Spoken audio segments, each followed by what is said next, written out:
Praise the load. Aroma T വിയുടെ എല്ലാ മാന്യ പ്രേക്ഷകർക്കും വേഗം വരുന്ന കർത്താവായ യേശു ക്രിസ്തുവിന്റെ നാമത്തിൽ വന്ദനത്തെയും സ്വാഗതത്തെയും അറിയിക്കുന്നു. അനുഗ്രഹീതവും മനോഹരവുമായ നല്ല നിമിഷങ്ങൾക്കായി കർത്താവിന് സ്തോത്രം ചെയ്യുന്നു. വീണ്ടും ഒരുമിച്ച് ഒരു പ്രാവശ്യം കൂടി പ്രേക്ഷകരോടൊപ്പം ആയിരിക്കുന്നതിൽ ഞങ്ങൾക്ക് വളരെ സന്തോഷമുണ്ട്. ഇന്ന് അരോമ ടി വിയുടെ പ്രേക്ഷകരോടൊപ്പം അനുഗ്രഹിക്കപ്പെട്ട ജീവിതാനുഭവവും ദൈവം നടത്തിയ അത്ഭുതകരമായ വഴികളെക്കുറിച്ചും ദൈവനാമ മഹത്വത്തിന് വേണ്ടി സാക്ഷ്യം പറയുവാൻ തക്കവണ്ണം നമ്മൾ ക്ഷണം സ്വീകരിച്ച് നമ്മോടൊപ്പം ജോയിൻ ചെയ്തിരിക്കുന്നത് കർത്താവിൻ്റെ വിലപ്പെട്ട ദാസി സിസ്റ്റർ ജെസ്സി ജേക്കബാണ്. കർത്താവിൻ്റെ ദാസി സിസ്റ്റർ ജെസ്സി ജേക്കബിനെ തികഞ്ഞ സ്നേഹത്തോടും ആദരവോടും കൂടി അരോമ ടി വിയുടെ പ്രേക്ഷകരോടൊപ്പം തൻ്റെ ജീവിതാനുഭവങ്ങൾ പങ്കുവയ്ക്കുന്നതിന് ഞങ്ങൾ സ്വാഗതം ചെയ്തോളൂ. Praise Lord. കർത്താവിൻ്റെ ദാസി കർത്താവിൻ്റെ ദാസി അരോമ ടി വിയുടെ പ്രേക്ഷകരോടൊപ്പം പരിചയപ്പെടുത്തുന്നത് ഞങ്ങൾക്ക് വളരെ സന്തോഷമുണ്ട്. ഒന്ന് പരിചയപ്പെടുത്താമോ? എവിടെ നിന്നാണ് ജോയിൻ ചെയ്തിരിക്കുന്നത്? കുടുംബാംഗങ്ങളെക്കുറിച്ച് ഒരു വാക്കിൽ പരിചയപ്പെടുത്താമോ? എൻ്റെ പേര് ജെസ്സി ജേക്കബ്. ഞാൻ ജോയിൻ ചെയ്തിരിക്കുന്ന അരോമ ടി വി ജോയിൻ ചെയ്തിരിക്കുന്നത് ഗുജറാത്ത് സ്റ്റേറ്റ് ബറോഡ എന്ന സ്ഥലത്തു നിന്നാണ്. എനിക്ക് 2 കുഞ്ഞുങ്ങളുണ്ട്. മൂത്ത മോന് ജെറിൻ, രണ്ടാമത്തെ മോളാണ് ജെസിൻ. എൻ്റെ ഹസ്ബൻഡിൻ്റെ പേര് ജേക്കബ് ടി എബ്രഹാം. കർത്താവിനെ പരിചയപ്പെടുത്തിയാൽ വളരെ സന്തോഷമുണ്ട്. കർത്താവ് അനുഗ്രഹിക്കട്ടെ. തുടർമാനമായ അരോമ ടി വിയുടെ പ്രേക്ഷകരോടൊപ്പം പങ്കുവയ്ക്കാൻ ആഗ്രഹിക്കുന്ന ജീവിതാനുഭവങ്ങൾ, ദൈവം നടത്തിയ അത്ഭുതകരമായ വഴികളെക്കുറിച്ച് തുടർമാനമായി സംസാരിക്കാം. Thank you pastor. ആദ്യമായിട്ട് ഞാൻ ദൈവനാമത്തിന് നന്ദി പറയുന്നു. ഇങ്ങനെ ഒരു ഓപ്പർച്യൂണിറ്റി എൻ്റെ ജീവിതത്തിൽ ആദ്യമായിട്ടാണ്.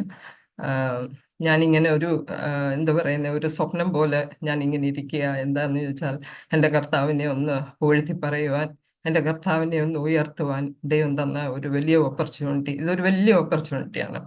കാരണം എന്താണെന്ന് ചോദിച്ചാൽ ദൈവം അങ്ങനെ ഒരു കുഴഞ്ഞ ചേറ്റിൽ നിന്നും കഷ്ടത്തിൽ നിന്നും വലിച്ചെടുത്ത് ദൈവനാമ മഹത്വത്തിന് ഈ ഒരു അരോമ ടി വിയിൽ ഒരു അവസരം തന്ന കർത്തദാസിന് ഞാൻ ദൈവനാമത്തിന് നന്ദി പറയുന്നു. എന്നെ കേട്ടുകൊണ്ടിരിക്കുന്ന എല്ലാ ശ്രോതാക്കൾക്കും ദൈവനാമത്തിന് നന്ദി പറയുന്നു. ദൈവം ചെയ്ത വഴികൾ വർണ്ണിച്ചാലും തീരത്തില്ല. അത്രമാത്രമാ എൻ്റെ ജീവിതത്തിൽ കർത്താവ് എന്നെ മോൾഡ് ചെയ്തെടുത്ത് എന്നെ ഒരു യൂസ്ഫുൾ വെസലാക്കി ദൈവം എടുത്ത് തീർത്തത്. അത് പറഞ്ഞാൽ ഇന്ന് 1 അവർ 3 അവർ 4 അവർ അങ്ങനെ ഇരുന്നാലും തീരത്തില്ല. അതുപോലെ എന്നെ ദൈവം വിളിച്ചു വേർതിരിച്ചു. എൻ്റെ ഫാമിലിയെ വിളിച്ചു വേർതിരിച്ചു. ഞങ്ങളൊരു യാക്കോബായ കുടുംബക്കാരായിരുന്നു. നല്ലൊരു കുടുംബത്തെ പറ്റി പറയുമ്പം എൻ്റെ ചൈൽഡ്ഹുഡ് ഡേയ്സ് ഓർക്കുമ്പം എൻ്റെ ഫാദറും മദറും സ്ട്രോങ് ബിലീവേഴ്സ് ഇൻ ജാക്ക്ബൈറ്റിനകത്തുനിന്ന് വിളിച്ച് എന്നെ വേർതിരിക്കണമെങ്കിൽ കർത്താവിന് അതിനൊരു പർപ്പസും പ്ലാനും എൻ്റെ മുന്നിലുണ്ടായിരുന്നു. അത് എൻ്റെ ഫാദർ, എൻ്റെ മദർ നേരത്തെ ഇവിടെ ബറോഡയിൽ താമസിച്ചുകൊണ്ടിരുന്നത്. ബറോഡയിൽ ജോലിയെ ആസ്പദമാക്കി എൻ്റെ ഫാദർ ഇവിടെ വന്നു. റിഫൈനറിയിൽ സെക്രട്ടറി ആയിട്ട് ആ സമയത്ത് ജോലി ചെയ്യുക 60s. ആ സമയത്ത് ഇവിടെ ബറോഡയിൽ കുറച്ച് നാൾ ഞങ്ങൾക്ക് താമസിക്കാൻ ദൈവം സഹായിച്ചു. എന്താണെന്ന് ചോദിച്ചാൽ എൻ്റെ ഫാദറിന് തിരിച്ചു പോകാൻ കുവൈറ്റിൽ പോകാൻ ഒരു ചാൻസ് കിട്ടി. ആ ചാൻസോടുകൂടി ഞങ്ങൾ കേരളത്തിൽ തിരിച്ചു പോകാൻ ഇടവന്നു. പക്ഷേ ആ ബറോഡയിൽ അത്രയും നാളും ഞങ്ങൾ താമസിച്ചത് റിഫൈനറി ക്വാർട്ടേഴ്സിനകത്തായിരുന്നു. ആ റിഫൈനറി ക്വാർട്ടേഴ്സ് എന്ന് പറയുമ്പം അറിയാമല്ലോ, അത് മൊത്തം ചുറ്റപ്പെട്ട് അതിനകത്ത് സെക്യൂരിറ്റി ഉണ്ട്. അതിനകത്ത് ആർക്കും കയറാൻ പറ്റത്തില്ല. സ്പെഷ്യൽ പെർമിഷൻ വേണം വെളിയിൽ പോകാൻ. അങ്ങനെ ഒരു റെസ്ട്രിക്റ്റഡ് ഏരിയയിൽ നമ്മൾ ജീവിച്ചത് കൊണ്ട് പുറം ലോകമായിട്ട് ഒരു ടച്ച് ഇല്ലായിരുന്നു. നമ്മുടെ ഈ ടൗൺഷിപ്പിനകത്ത് എത്രയും അങ്ങനെ കിടന്ന് കറങ്ങുമല്ലാതെ ഞങ്ങൾ സ്കൂളിൽ പോവുക, തിരിച്ചു വരിക, ചർച്ചിൽ പോകുന്ന ദിവസം മാത്രമേ ഉള്ളൂ വെളിയിലോട്ട് ഇറങ്ങുന്നത്. അത് അന്ന് ആ ചർച്ച് യാക്കോബായ ചർച്ചിലായിരുന്നു ഞങ്ങൾ പോയിക്കൊണ്ടിരുന്നത്. ഒരു പാർക്കുണ്ട്. എല്ലാ ദിവസവും വൈകുന്നേരം പോയി ആ പാർക്കിൽ കളിക്കും. പിന്നെ മമ്മി ഒത്തിരി സ്ട്രിക്റ്റ് ആണ്. ആ സമയത്തിന് കയറി വരണം, സമയത്തിന് ഞങ്ങളെ വിടും. അപ്പൊ ആ ഒരു ചുറ്റപ്പെട്ട അളവിൽ മാത്രമേ ഞങ്ങൾ കളിക്കാനും പിന്നെ ആൾക്കാരുമായിട്ട് മിങ്കിൾ ചെയ്യുവാനും ഇടയായത്. ആ സമയത്ത് ഞാൻ ഇന്നും ഓർക്കുന്നു, അവിടെ ഒരു ജൂല ഉണ്ട്, എപ്പോഴും ഊഞ്ഞാല് ഈ പാർക്കിലുണ്ട്. അത് ഊഞ്ഞാലാടാനേ എന്നെ കൊണ്ട് എനിക്ക് കൂടുതൽ സ്പോർട്സിനകത്തോ അല്ലെങ്കിൽ കൂടുതൽ ആക്ടിവിറ്റീസിനകത്തോ ഒന്നിനും പോകാൻ എനിക്കിഷ്ടമല്ല. ആ ജൂലൈ കയറാൻ മാത്രം ഞാൻ പോകും. അങ്ങനെ പോയി ഒരു ദിവസം നല്ല പോലെ വീണു. ആ സംഭവം ഞാൻ ഇന്നും ഓർക്കുന്നു. മമ്മി എടുത്തുകൊണ്ട് അവിടെ റിഫൈനറിക്കകത്ത് തന്നെയുണ്ട് ഹോസ്പിറ്റലിൽ എന്നെ കൊണ്ടുപോവുകയും അതിന് സ്റ്റിച്ചസ് വീഴുകയും. അപ്പൊ എൻ്റെ ഫാദറിന് വലിയ കുഞ്ഞുങ്ങളെന്ന് പറഞ്ഞാൽ ഭയങ്കര ഒരു അറ്റാച്ച്മെന്റ്. കുഞ്ഞുങ്ങളെ അവരെ വിട്ടൊരു കാര്യവും ചെയ്യത്തില്ല. അപ്പം പെട്ടെന്ന് വിവരം അറിഞ്ഞു വന്നു. മമ്മി അന്ന് ആ സമയത്ത് ഒത്തിരി വഴക്ക് പറയും. ഇന്നും ഞാൻ ഓർക്കുന്നു, എന്നെ എടുത്തോണ്ട് പോകുമ്പോൾ മമ്മിയെ ഇങ്ങനെ വഴക്ക് പറഞ്ഞുകൊണ്ട് എടുത്തോണ്ട് പോകുന്നത്. അങ്ങനെ ഞങ്ങൾക്ക് ഭയങ്കര പേടിയാ. എൻ്റെ ഫാദർ വല്ലതും പറയുമ്പോൾ മമ്മിയെ വഴക്ക് പറയും. അപ്പൊ ആ വളരുന്ന സമയങ്ങളെല്ലാം ഞങ്ങൾ വളരെ ഒതുങ്ങിയാ വളരുന്നതെന്ന് പറഞ്ഞാൽ എന്തെങ്കിലും പറഞ്ഞു പോയെങ്കിൽ എൻ്റെ ഫാദർ ഉടനെ മമ്മിയെ വഴക്ക് പറയും. അന്ന് അതൊരു സ്റ്റിച്ചസ് ഒക്കെ വന്ന് വീണു. അപ്പം മമ്മി പിന്നെ എനിക്ക് പോകാൻ ആ പാർക്കിൽ പോകാൻ എനിക്ക് ബുദ്ധിമുട്ടായിട്ട് വന്നു. പിന്നെ ഞങ്ങളെ ആരെയും വിടത്തില്ലായിരുന്നു. അത് കോമ്പൗണ്ടിൽ തന്നെയുണ്ട് സ്കൂള്, റിഫൈനറി സ്കൂള്. ആ സമയത്ത് അവിടെ പോവുക, തിരിച്ചു വരിക, അങ്ങനെ ഒരു ചൈൽഡ്ഹുഡ് ഡേയ്സ് ആയിരുന്നു. എൻ്റെ മാമിമാരും എൻ്റെ അമ്മാച്ചന്മാരും ഒക്കെ ആ സമയത്ത് അവിടെ ഉണ്ടായിരുന്നു. ഒരു കൂട്ടം മലയാളികൾ ആ റിഫൈനറിക്കകത്ത് താമസിക്കുന്നുണ്ടായിരുന്നു. അത് അങ്ങനെ ഒരു ഫ്രണ്ട്ഷിപ്പ് ഒക്കെ ക്രിയേറ്റ് ചെയ്യാൻ ദൈവം സഹായിച്ചു. അങ്ങനെ എൻ്റെ ഫാദർ റിഫൈനറി പോവുകയും ജോലിയൊക്കെ, മമ്മിക്ക് ജോലിയൊന്നും ഇല്ലായിരുന്നു. അങ്ങനെ ഞങ്ങൾ കുറേ നാള് ഒരു ഫിഫ്ത്ത് സ്റ്റാൻഡേർഡ് വരെ താമസിച്ചു എന്നാ തോന്നുന്നത്. തിരിച്ച് ഞങ്ങൾക്ക് ബറോഡയിൽ നിന്ന് എൻ്റെ ഫാദറിന് കുവൈറ്റിന് പോകാൻ ഒരു ചാൻസ് കിട്ടി. അങ്ങനെ തിരിച്ച് ഉം, കേരളത്തിൽ വരാനിടയായി. അപ്പം കൊച്ചിലത്തെ ജീവിതം എന്ന് പറയുമ്പം ഭാഷ അറിയത്തില്ല, ഓൺലി ഹിന്ദി, ഇംഗ്ലീഷ്, ഗുജറാത്തി. അപ്പൊ കൊണ്ടുവന്ന് ഞങ്ങളെ കേരളത്തിൽ താമസിപ്പിച്ചു. സ്കൂൾ എഡ്യൂക്കേഷനൊക്കെ തുടങ്ങി. ഇന്ന് ഞാൻ ഓർക്കുന്നു, ഇംഗ്ലീഷ് മീഡിയത്തിൽ ചേർത്തു, പക്ഷേ അത് മലയാളം ഒരു കമ്പൽസറി സബ്ജക്റ്റ് ആയിരുന്നു. ആ സബ്ജക്റ്റ് എനിക്ക് ഭയങ്കര ഡിഫിക്കൽട്ട് ഒരു സബ്ജക്റ്റാണ്. കാരണം എഴുത്തൊന്നും പഠിച്ചിട്ടില്ല, വേർഡ്സ് ഒന്നും എനിക്കറിയത്തില്ല. ഞാൻ ഇന്നും ഓർക്കുന്നു, ഒരു മലയാളം ടീച്ചറുണ്ട്, എന്നെ പിച്ചി വശക്കേടാക്കും എന്ന് പറഞ്ഞാൽ പോയം ബൈഹാർട്ട് ചെയ്യാൻ തരും. എനിക്ക് ഒരു ABCD അറിയത്തില്ല, മലയാളത്തിനകത്ത് ഒരു കാര്യം അറിയത്തില്ല. പിന്നെ അവിടുത്തെ കേരളത്തിലെ സ്റ്റൈലല്ലേ, കളിയാക്കും. കുട്ടികളെ ഹിന്ദി വാല വന്നെന്നും പറഞ്ഞ് കളിയാക്ക. ഇങ്ങനെ ഒത്തിരി മെന്റൽ എന്താ പറയുന്നത്, എനിക്ക് വേണ്ട. ഈ സ്കൂളിൽ പോകാൻ എനിക്ക് മടിയായിരുന്നു. പിന്നെ മമ്മി ഭയങ്കര സ്ട്രിക്റ്റാ. മമ്മിക്ക് എല്ലാ കാര്യത്തിലും മമ്മി വളരെ സ്ട്രിക്റ്റ് ആണ്. അടിച്ചും ഒക്കെ ഓടിച്ചു വിടും. പക്ഷെ ഇന്നും ഞാൻ ഓർക്കുക, ആ ടീച്ചർ എന്നെ ഇങ്ങനെ മലയാളം പഠിപ്പിക്കാൻ ട്രൈ ചെയ്തു, പക്ഷെ അതൊന്നും പറ്റിയില്ല. എന്നാൽ എൻ്റെ അപ്പച്ചന് എന്നെ കൂടിരുത്തി ബൈബിൾ വായിക്കാൻ എന്നെ ശീലിപ്പിച്ചു. അങ്ങനെയാണ് ഞാൻ മലയാളം എഴുതാനും വായിക്കാനും പഠിച്ചത്. സോ ബേസിക് ദൈവം എന്നെ അവിടുന്ന് തുടങ്ങി ടച്ച് ചെയ്യാൻ. അപ്പം എന്നും വൈകുന്നേരം എന്നെ അപ്പച്ചൻ ഇരുത്തി ബൈബിള് ഓരോന്നും ഓരോ വാക്കുകളും വായിച്ച് എന്നെ പഠിപ്പിക്കുമായിരുന്നു. സോ ബൈബിളുമായിട്ട് ഒരു അറ്റാച്ച്മെന്റ് ഞാൻ വരാൻ തുടങ്ങി. അല്ലെങ്കിൽ നമുക്കറിയാമല്ലേ, യാക്കോബായിൽ നമുക്ക് ആ തന്നിരിക്കുന്ന ബുക്കല്ലാതെ വേറെ ഒന്നും, ജസ്റ്റ് വായിച്ച് പോവുക, എപ്പോഴും വായിക്കുക, ബൈബിൾ ക്ലോസ് ചെയ്യുക. പക്ഷെ അതിൻ്റെ ഇന്റർപ്രിട്ടേഷനോ അതിൻ്റെ റെഫറൻസോ ഒന്നും വായിക്കാൻ എനിക്ക് അറിയത്തില്ലായിരുന്നു. യാക്കോബായിന്ന് യാക്കോബായിലെ എല്ലാ ബുക്സും, സന്ധ്യ നമസ്കാരം കറക്റ്റ് ടൈമിൽ മമ്മി തുടങ്ങും. 7 മണിയാവുമ്പോൾ സന്ധ്യ നമസ്കാരം.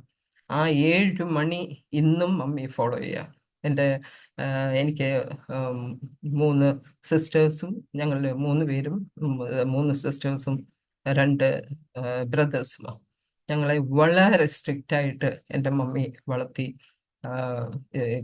കോളേജിൽ പോകുന്ന സമയത്തും സ്കൂളിങ്ങിൻ്റെ സമയത്തും പ്രത്യേകിച്ച് സ്പിരിച്വലി ആ 7 മണി എന്ന് പറയുന്ന സമയത്ത് ഞങ്ങൾ പിള്ളേരെല്ലാവരും വന്ന് അവിടെ ഇരിക്കണം. ആ 7 മണിക്ക് സന്ധ്യ നമസ്കാരം എന്ന് പറയുന്ന ഒരു കാര്യമുണ്ട്. അത് ഒരു ബുക്ക് തരും. ആ ബുക്ക് മൊത്തം എനിക്ക് ബൈഹാർട്ടായിരുന്നു. ബൈഹാർട്ട് എന്ന് പറഞ്ഞാൽ എനിക്ക് ബുക്കിന്റെ ആവശ്യമില്ലായിരുന്നു. ഞങ്ങൾ അങ്ങനെ ചൊല്ലി ആ സന്ധ്യ നമസ്കാരം തീർക്കുമായിരുന്നു. 8 o'clock ഡിന്നർ, 8 to 10 ഞങ്ങൾ പഠിക്കണം. 10 o'clock ആകുമ്പോൾ ഞങ്ങൾക്ക് ഫിനിഷ് ചെയ്യണം. എല്ലാ സാറ്റർഡേയും 6 മണി കഴിഞ്ഞാൽ പിന്നെ ബുക്ക് എടുക്കാൻ പറ്റത്തില്ല.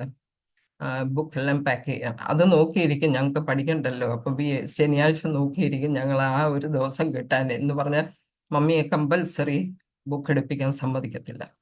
ആ സമയത്ത് സൺഡേ സ്കൂളിന്റെ ബുക്സ് വായിക്കുക, ബൈബിൾ വായിക്കുക. അത് അത് പിന്നെ സൺഡേ രാവിലെ ചർച്ചിൽ പോകണം, കമ്പൽസറി. പനിയായാലും കൊള്ളാം, എന്തോ ആയാലും നോ എക്സ്ക്യൂസ്, ചർച്ചിൽ പോകണം. ചർച്ചിൽ പോയി കഴിഞ്ഞാൽ 10:30-11 മണി വരെ. പിന്നെ 2 മണിക്ക് നടന്ന്, കിലോമീറ്ററുകൾ നടന്ന് സൺഡേ സ്കൂളിൽ പോകണം. സൺഡേ സ്കൂളിൽ പോയിട്ട് തിരിച്ച് 4 മണിയാകുമ്പോൾ ഞങ്ങൾ തിരിച്ചു വരും.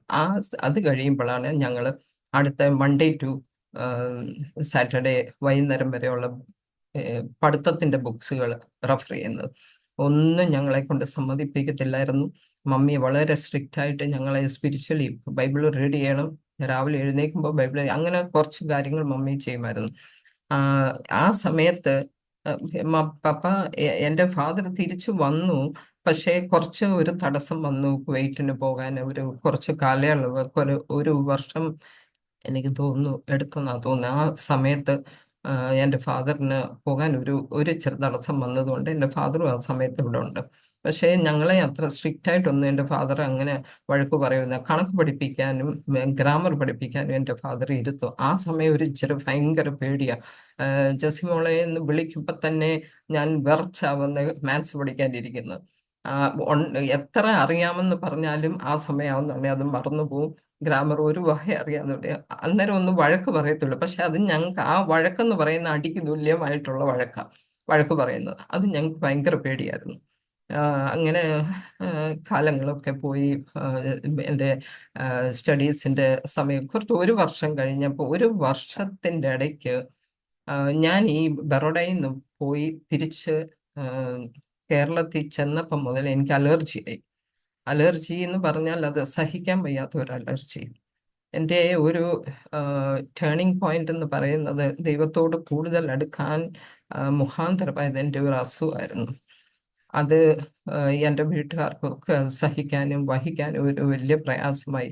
ആ അലർജി അങ്ങ് വല്ലാതെ വേഴ്സ്റ്റ് ആയത് ബ്രോങ്കിയൽ ആസ്മയായി. ആ ബ്രോങ്കിയൽ ആസ്മ എന്ന് പറയുന്നത് ഞാൻ ശ്വാസം മുട്ടുന്നത് കേട്ട് അയൽവക്കക്കാർക്ക് നിന്ന് കേൾക്കാം. അത്ര സിവിയർ ആയിട്ട് എനിക്ക് പെട്ടെന്ന് ചെസ്റ്റ് കൺജഷനും റെസ്പിറേറ്ററി പ്രോബ്ലം ഉണ്ടാകുന്നു. പക്ഷേ ആ സമയത്ത് അതെനിക്ക് വഹിക്കാൻ എനിക്ക് പറ്റാത്ത ഒരു സമയം. എന്നെ എടുത്തുകൊണ്ട് പെട്ടെന്ന് ഹോസ്പിറ്റലിൽ കൊണ്ട് ഒരു ഇഞ്ചക്ഷൻ തരും, അതങ്ങ് മാറും. ഞങ്ങളുടെ വീട്ടിലെ ഈ ബറോഡയിൽ നിന്ന് വന്നു കഴിഞ്ഞ് എൻ്റെ ബ്രദേഴ്സും സിസ്റ്റേഴ്സിനും എല്ലാം മാറാതെ രോഗങ്ങൾ ഇങ്ങനെ വന്നുകൊണ്ടിരിക്കും. ഒരാളെ വീട്ടിൽ കൊണ്ടുവന്ന് ചികിത്സിച്ച് ടീക്കാക്കി വരുമ്പോഴത്തേനും അടുത്ത ആളിനെ റെഡിയായിട്ട് നിൽക്കുക കൊണ്ടുപോകാൻ. അങ്ങനെ ഞങ്ങളുടെ വീട്ടിനകത്ത് എന്തൊക്കെയോ ഒരു കലക്കങ്ങളും പ്രയാസങ്ങളും വന്നു. ഫിനാൻഷ്യൽ ക്രൈസിസ് വന്നു. ഒത്തിരി എൻ്റെ ഫാദർ ബുദ്ധിമുട്ടിയ ഒരു സമയമുണ്ട്. ആ കുവൈറ്റിന് പോകുന്ന ആ ഒരു 1 ഇയർ, അത് മറക്കാൻ വയ്യാത്ത സിറ്റുവേഷൻസ്. പശുക്കളുണ്ട്, അത് ചാകുന്നു, അങ്ങനെയൊക്കെ ഒത്തിരി എന്തൊക്കെയോ സംതിങ് വീട്ടിനകത്ത് നടക്കുന്നു. അപ്പൊ ആ സമയത്താണ് എൻ്റെ ഈ രോഗം. അതിങ്ങോട്ട് വന്ന് 2-3 വീക്സ് കഴിയുമ്പോൾ അടുത്ത ട്രിപ്പ് തുടങ്ങി. ഇങ്ങനെ എന്നെ ഈ അലർജി വല്ലാതാക്കി. ഡോക്ടർ ഒരു പ്രാവശ്യം പറഞ്ഞു, എന്നാൽ ജെസ്സിയുടെ ഈ ടോൺസിൽസ് ആയിരിക്കും ഇവർക്ക് ഈ പ്രോബ്ലം ഉണ്ടാക്കുന്നത്, അതുകൊണ്ട് ടോൺസിൽസ് ഓപ്പറേറ്റ് ചെയ്യണമെന്ന് പറഞ്ഞു. അങ്ങനെ എൻ്റെ മമ്മി ഫാദറും എല്ലാം ഡിസൈഡ് ചെയ്ത് എൻ്റെ ടോൺസിൽസ് ഓപ്പറേറ്റ് ചെയ്തു. പക്ഷെ ഇപ്പം പറയുന്ന ടോൺസിൽസ് ഓപ്പറേറ്റ് ചെയ്യരുത്, അതിനകത്തൊന്നും ഒരു ഇമ്മ്യൂണിറ്റി പവറുള്ള ഒരു സെക്രീഷൻ ഉണ്ട്, അത് നമ്മുടെ ബോഡിയിൽ വേണം. പക്ഷേ ആ ടോൺസിൽസ് ഓപ്പറേറ്റ് ചെയ്യേണ്ടി വന്നു. അതുകൊണ്ട് കുറച്ച് ഒന്ന് മാറുമെന്ന് വിചാരിച്ചു. പക്ഷെ ഒന്നുമായില്ല, വീണ്ടും അതങ്ങ് വേഴ്സ്റ്റ് ആകുമായിരുന്നു. പക്ഷേ മെഡിസിൻസ്, ഹൈ ഡോസ് മെഡിസിൻ, സാൽബ്യൂട്ടാമോൾ, ഇങ്ങനെ കുറച്ച് മെഡിസിൻസ് ഒക്കെ കഴിച്ച് ഞാൻ അതിനെ റെസിസ്റ്റ് ചെയ്ത്. ആ സമയത്ത് അതിനോടിടയ്ക്ക് എൻ്റെ ഫാദറിന് കുവൈറ്റിന് പോകാൻ ഇട വന്നു. കുവൈറ്റിന് പോയി. പിന്നെ കുറച്ച് നാള് ഞങ്ങളിങ്ങനെ മമ്മിയും ഞങ്ങളും തനിച്ച് താമസിച്ചു. അത് കഴിഞ്ഞ് കുറേ നാൾ കഴിഞ്ഞപ്പം മമ്മിക്കും എൻ്റെ ഇളയ ബ്രദറിനും കുവൈറ്റിന് പോകാൻ ഒരു ചാൻസ് കിട്ടി. അവിടുന്ന് തുടങ്ങി എൻ്റെ ഞാൻ എല്ലാ കാര്യങ്ങളും മാനേജ് ചെയ്യാനും, വീട് മാനേജ് ചെയ്യണം, കണ്ടമുണ്ട്, കണ്ടത്തിലെ കാര്യങ്ങളുണ്ട്, അതിനകത്ത് ആൾക്കാരെ നിർത്തി, ഒന്നും എനിക്കും ശീലമല്ലാത്ത കാര്യങ്ങളൊക്കെ എൻ്റെ കയ്യിൽ വന്നു അത് ഹാൻഡിൽ ചെയ്യാൻ. എൻ്റെ ഫാദർ അയക്കുന്ന പൈസയൊക്കെ ഡെപ്പോസിറ്റ് ചെയ്യണം, കണക്ക് സൂക്ഷിക്കണം. ഏജ് വളരെ കുറവാണ്, എനിക്കിതൊക്കെ മാനേജ് ചെയ്യാൻ എനിക്കൊന്നും അറിയത്തില്ല. എങ്കിലും ദൈവം എനിക്കൊരു കപ്പാസിറ്റി, ബുദ്ധി തന്ന് എൻ്റെ സിസ്റ്റേഴ്സും ബ്രദേഴ്സും പഠിക്കുക, അവരെ ഹെൽപ്പ് ചെയ്യണം. അമ്മച്ചി അപ്പച്ചനും ഉണ്ട്, അവരെ നോക്കണം. പിന്നെ അകത്ത് വീട്ടിൽ ജോലി ചെയ്യാൻ ആൾക്കാരുണ്ട്. അവര് അവരുടെ കാര്യങ്ങൾ നോക്കണം, പിന്നെ പുറത്തെ കാര്യങ്ങൾ നോക്കണം, ഇങ്ങനെ എല്ലാം ചെയ്യണം. അതിൻ്റെ കൂട്ടത്തിന് എൻ്റെ പഠിത്തമുണ്ട്. ഇങ്ങനെ കുറേ കാര്യങ്ങളൊക്കെ ആയി വീട് മാനേജ് ചെയ്യാൻ ഞാൻ അങ്ങനെ പഠിച്ചു. പക്ഷേ ഈ പൈസ ഒരു പൈസ അയക്കുമ്പം വീട് മാനേജ് ചെയ്യാൻ ഒരു ടെൻഷനാണല്ലോ. ആ പൈസ തീരുന്നിടം എങ്ങനെ ഹാൻഡിൽ ചെയ്യണം, നെക്സ്റ്റ് പൈസ വരുന്നിടം വരെ അത് ഹാൻഡിൽ ചെയ്യുന്ന ഒരു വലിയ അങ്ങനെ എൻ്റെ അമ്മച്ചി എന്നെ ഒത്തിരി സപ്പോർട്ട് ചെയ്യുമായിരുന്നു. എനിക്കിന്നും മറക്കാൻ പറ്റാത്തതും ഞാൻ ഇന്നും ഓർക്കുന്ന ഒരു വ്യക്തിയാണ് എൻ്റെ അമ്മച്ചി. അമ്മച്ചി എപ്പോഴും എന്നെ സപ്പോർട്ട് ചെയ്യുമായിരുന്നു. പിന്നെ എനിക്ക് എന്നോട് പറയും, മോനെ, ദേശം ഭരിക്കാം, വീട് ഭരിക്കാൻ വലിയ ബുദ്ധിമുട്ടാന്ന് പറയും. അങ്ങനെ എൻ്റെ അടുക്ക ഇരുന്ന് എന്നെ എപ്പോഴും എൻകറേജ് ചെയ്യും, കാര്യങ്ങൾ പറഞ്ഞു തരികയൊക്കെ ചെയ്യും. അപ്പം എൻ്റെ ബ്രദേഴ്സ് എല്ലാം, എൻ്റെ സിസ്റ്റേഴ്സും ഒക്കെ പഠിച്ചു കഴിഞ്ഞിട്ട് രാത്രി ഹോൾ നൈറ്റ് ഞാൻ ഇരിക്കും. എൻ്റെ ഒരു കണക്കാണ് 3 മണി വരെ ഇരുന്ന് പഠിക്കുക. ആ സമയത്ത് ഞാൻ ഇരുന്ന് പഠിക്കും. എൻ്റെ അടുക്ക ഒരു ഇരുന്ന് അമ്മച്ചി കട്ടൻ കാപ്പിയൊക്കെ ഇട്ട് തന്ന് എനിക്ക് കാവലിരിക്കും. ആ കാവലിരിക്കുന്ന സമയത്ത് അമ്മച്ചി മറ്റേ റൂമിനകത്തിരുന്ന് അമ്മച്ചി പ്രാർത്ഥിക്കുക. അങ്ങനെ ഞങ്ങള് എനിക്ക് എപ്പോഴും അമ്മച്ചി ഒരു താങ്ങും തണലുമായിരുന്നു. അത് കഴിഞ്ഞ് ഞാൻ എൻ്റെ കോളേജ് ലൈഫിനകത്ത് ഇത്രയും പൈസയൊക്കെ വരുന്നുണ്ട്, നല്ല പൈസയൊക്കെ വരുന്നുണ്ട്, അത് ഡെപ്പോസിറ്റ് ചെയ്യുന്നുണ്ട്. വേണമെങ്കിൽ വഴികളൊക്കെ വേണമെങ്കിൽ മാറാമായിരുന്നു. പക്ഷേ എൻ്റെ കോളേജ് ലൈഫിൽ ഞാൻ വളരെ പക്വതയോടും എനിക്ക് വേണ്ടുന്ന രീതിയിലൊക്കെ ഞാൻ ഹാൻഡിൽ ചെയ്ത് പോവുകയും പഠിക്കുകയും ഒക്കെ ഞാൻ ചെയ്യുമായിരുന്നു. പക്ഷേ ഈ പൈസയൊക്കെ കൊണ്ട് ഡെപ്പോസിറ്റ് ചെയ്യുന്ന കയ്യിൽ പൈസയുണ്ട്, വേണമെങ്കിൽ എന്തെങ്കിലും വാങ്ങിക്കുക, എന്തെങ്കിലും ചെയ്യാമായിരുന്നു. പക്ഷേ എൻ്റെ ക്യാരക്ടറിനെ ഞാൻ കീപ്പപ്പ് ചെയ്ത് എൻ്റെ സഹോദരങ്ങളെ നോക്കി എൻ്റെ വീട്ടിനകത്ത് അടങ്ങി ഒതുങ്ങി ഒരു ഹാബിറ്റായിരുന്നു. ഒരു മുറിയുണ്ട് ഞങ്ങൾക്ക്, ആ മുറിക്കകത്ത് ഞങ്ങൾ ഇരുന്ന് വളർന്നു. പുറം ലോകവുമായിട്ട് അത്ര ടച്ചില്ല, അങ്ങനെ ഞങ്ങൾ വെളിയിൽ ഇറങ്ങത്തില്ല. അങ്ങനെ ഞാൻ എൻ്റെ ക്യാരക്ടർ പറഞ്ഞാൽ ഞാൻ ആരുമായിട്ടും മിങ്കിൾ ചെയ്യത്തില്ലായിരുന്നു, മിങ്കിൾ ചെയ്യത്തില്ല. പിന്നെ ഒരു സ്റ്റാൻഡേർഡ്, നമ്മുടെ കേരളത്തിലെ കാര്യമല്ല, സ്റ്റാൻഡേർഡ് സ്റ്റാറ്റസ് ഒക്കെ കീപ്പപ്പ് ചെയ്യും. നല്ലൊരു തറവാട്, നല്ല കുടുംബശ്രേഷ്ഠത, എൻ്റെ ഫാദർ തേവർതുണ്ടി കുടുംബം, നല്ലൊരു കുടുംബം. പിന്നെ അപ്പം നമ്മൾ നോക്കുമ്പോൾ നമ്മുടെ ബാക്ക്ഗ്രൗണ്ട് എല്ലാം സ്റ്റാൻഡേർഡും സ്റ്റാറ്റസിലും ഒക്കെ കീപ്പപ്പ് ചെയ്ത് പോകുന്ന ഒരു ഹാബിറ്റായിരുന്നു. നല്ല ഫസ്റ്റ് ക്വാളിറ്റി കുവൈറ്റിലെ സാധനങ്ങളൊക്കെ വരുന്നു, ഒന്നിനും ഒരു പഞ്ഞമില്ല. ആദ്യമായിട്ട് ഞങ്ങളുടെ വീട്ടിലാണ് ടി വി വരുന്നത്, 2 TV, എല്ലാം രണ്ട് രണ്ട് കണക്കാം. അപ്പം നമ്മുടെ വീട്ടിനകത്ത് ഒന്നും ഒരു പഞ്ഞമില്ല. ഞാൻ ഇന്നും പറയും, എൻ്റെ കർത്താവ് സുഖമായിട്ട് എന്നെ നടത്താൻ ദൈവം സഹായിച്ചിട്ടുണ്ട്, ഒരു പഞ്ഞമില്ലാതെ. ഈ സമയത്തൊക്കെ ഞങ്ങൾ ഇച്ചിരി പ്രയാസങ്ങളൊക്കെ അനുഭവിക്കണം. എൻ്റെ ഹസ്ബൻഡ് ചോദിക്കും, ജസി നിനക്ക് എങ്ങനെ ഇത് പറയാൻ പറ്റുമെന്ന്. പക്ഷെ ഞാൻ പറയും, എൻ്റെ കർത്താവ് ഇതെല്ലാം ഉണ്ടാക്കിയ സൃഷ്ടാവാ, എൻ്റെ പിതാവിൻ്റെ കയ്യിൽ സകലതുമുണ്ട്. അങ്ങനെ ഞാൻ കൊച്ചിലെ മറ്റുള്ളവർക്ക് ദാനം കൊടുക്കുക, അതെൻ്റെ ഒരു എന്താ പറയുക, എൻ്റെ എപ്പോഴും അച്ഛൻ പറഞ്ഞു, നിൻ്റെ ഒരു വീക്ക് പോയിന്റാ, നീ എങ്ങനെ എല്ലാവർക്കും അങ്ങ് കൊടുക്കുക. ഞാൻ പറഞ്ഞു, കൊടുത്തത് കൊണ്ട് എൻ്റെ ദൈവം എനിക്ക് ഇന്ന് വരെ ഒരു ദോഷം ചെയ്തിട്ടില്ല. അത് കൊച്ചിലെ മുതലേ എൻ്റെ ബ്ലഡിനകത്ത് ദൈവം ഒരു ഇൻബിൽറ്റ് എന്ന് പറയും, അതുപോലെ ദൈവം തന്നിരിക്കുന്ന ഒരു കാര്യം. എനിക്ക് വേറൊരാളുടെ മുഷ്കില് കഷ്ടപ്പാട് ഒന്നും എനിക്ക് കേൾക്കാൻ പറ്റത്തില്ല. അപ്പം ഞാൻ എൻ്റെ വീട്ടിലെ ഇഷ്ടമുണ്ട്, എല്ലാ കാര്യവും പുതിയത്, കുവൈറ്റിലെ സാധനങ്ങൾ, ബുക്ക് വരെ കുവൈറ്റിലേത്, അങ്ങനെയൊക്കെ ഓരോ കാര്യങ്ങൾ ഞങ്ങൾ അനുഭവിച്ചു. ആ സുഖ സൗകര്യങ്ങളെല്ലാം ഞാൻ എൻജോയ് ചെയ്യുകയും ചെയ്യുമായിരുന്നു. പക്ഷെ ഞാൻ ആരുമായിട്ടും അത്ര ടച്ച് ചെയ്യത്തില്ല. പിന്നെ ഒത്തിരി ദേഷ്യക്കാരിയായിരുന്നു. കയ്യിലൊക്കെ ക്യൂടെക്സ് ഒക്കെ ഇട്ട് കൈയൊക്കെ നഖമൊക്കെ നീട്ടി വളർത്തി, കോളേജ് ലൈഫല്ലേ, ആ രീതിയിലൊക്കെ ഞാൻ ജീവിച്ചിട്ടുണ്ട്, നല്ലപോലെ എൻജോയ് ചെയ്തിട്ടുണ്ട്.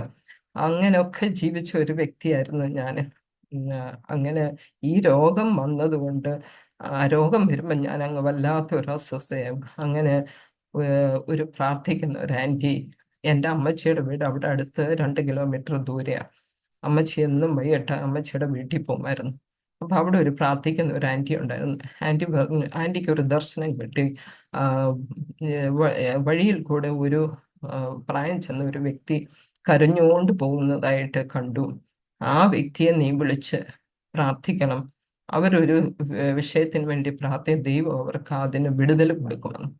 അപ്പം ആൻറ്റി ഒത്തിരി ദിവസം കൊണ്ട് വെയിറ്റ് ചെയ്തു, ഇത് ആരായി പോകുന്നതെന്ന് പറഞ്ഞ് ആൻറ്റി വെയിറ്റ് ചെയ്തപ്പം എൻ്റെ അമ്മച്ചിയെ കണ്ടു. അപ്പം കൊച്ചമ്മ എന്തുകൊണ്ട് വിശേഷം എന്ന് പറഞ്ഞ് എൻ്റെ മോനെ എന്ന് പറഞ്ഞ് ആൻറ്റിയുടെ വീട്ടിൽ കയറി ചെന്നേച്ച് ഇങ്ങനെ എൻ്റെ കാര്യങ്ങൾ ഇതൊക്കെ പറഞ്ഞു. അപ്പം കൊച്ചിനെ കൊണ്ടുവന്ന് നമുക്ക് പ്രാർത്ഥിക്കാമെന്ന് പറഞ്ഞ് അങ്ങനെ ഞാൻ മമ്മിയെ പാത്ത് വലിയ ഡിഫിക്കൽട്ടാ. മമ്മിയുടെ അടുക്കൽ ഞാനൊരു പ്രിസണിനകത്ത് ജീവിക്കുന്നതല്ല, മമ്മിയുടെ അടുക്കൽ നിന്നൊക്കെ പോകണമെങ്കിൽ വലിയ ബുദ്ധിമുട്ടാണ്. ആ സമയത്ത് മമ്മി ഇവിടെ ഉണ്ട്. ഈ ഇൻസിഡൻറ്റ് നടക്കുമ്പോൾ മമ്മി ഇവിടെ ഉണ്ട്. അന്നേരം ഞാൻ പോയി പ്രാർത്ഥിക്കുമായിരുന്നു. പ്രാർത്ഥിച്ച് എന്നാലും വന്നുകൊണ്ടിരിക്കുമായിരുന്നു. പക്ഷെ ആ പ്രാർത്ഥനയുടെ ഒരു അറ്റ്മോസ്ഫിയർ, പ്രാർത്ഥനയുടെ ഒരു എന്താ പറയുക, തേഴ്സ്റ്റ് എൻ്റെ മനസ്സിൽ വന്നു. അങ്ങനെ ഞാൻ രാത്രിയുടെ യാമങ്ങളിൽ ഇരുന്ന് പ്രാർത്ഥിക്കാൻ ദൈവം എനിക്ക് സഹായിച്ചു. ഇന്നും ഞാൻ രാത്രിയുടെ യാമങ്ങൾ അന്ന് കിട്ടിയ ആ ഒരു പ്രാർത്ഥനയുടെ ടച്ചാണ് ഇന്നും ഞാൻ അത് ചെയ്യുന്നുണ്ട്.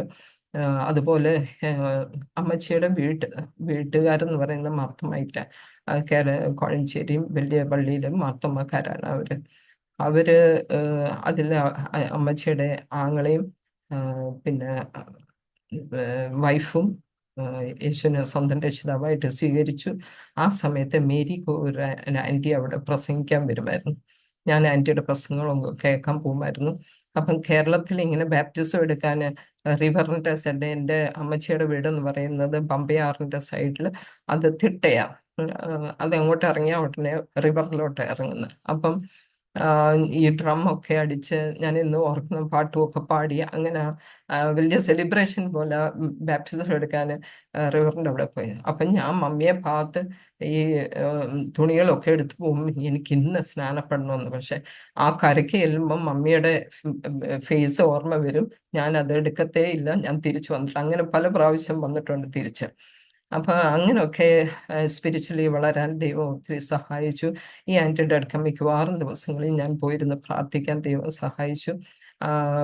എന്നാലും ഞങ്ങൾ യാക്കോബായിൽ ചർച്ചിലൊക്കെ പോവുകയും ആരാധനയ്ക്ക് പങ്കെടുക്കുകയും ഞാൻ ഇന്നും ഓർക്കുന്നു. ഇന്നും ഞാൻ പറയും, എല്ലാം സൺഡേ സ്കൂളിൻ്റെ ആക്ടിവിറ്റീസിനകത്ത് നിന്ന് പ്രൈസ് കിട്ടുകയും എല്ലാ കാര്യത്തിനും ചർച്ചിനകത്തെ എല്ലാം, സൺഡേ സ്കൂളിനകത്തെ എല്ലാ മത്സരങ്ങളിലും പാട്ടും കോമ്പറ്റീഷനിലും എല്ലാം ഇഷ്ടം പോലെ സർട്ടിഫിക്കറ്റുകളൊക്കെ ഞങ്ങളുടെ കയ്യിലിരിപ്പുണ്ട്. ഇങ്ങനെയൊക്കെ ചെയ്തിട്ടുണ്ട്. പക്ഷേ എന്തോ ഒന്ന് മിസ്സിങ്, എന്തോ ഒന്ന് ഒരു അസമാധാനം മനസ്സിനകത്ത്, ഒരു തൃപ്തി ഒന്നിനകത്തും വരുന്നില്ല. അങ്ങനെ ഒരു പ്രശ്നം എൻ്റെ മനസ്സിനകത്ത് വന്നിരുന്നു. ആ സമയങ്ങളിലൊക്കെ ഞാൻ ദൈവത്തിൽ നിന്ന് പ്രാർത്ഥിക്കുന്നു.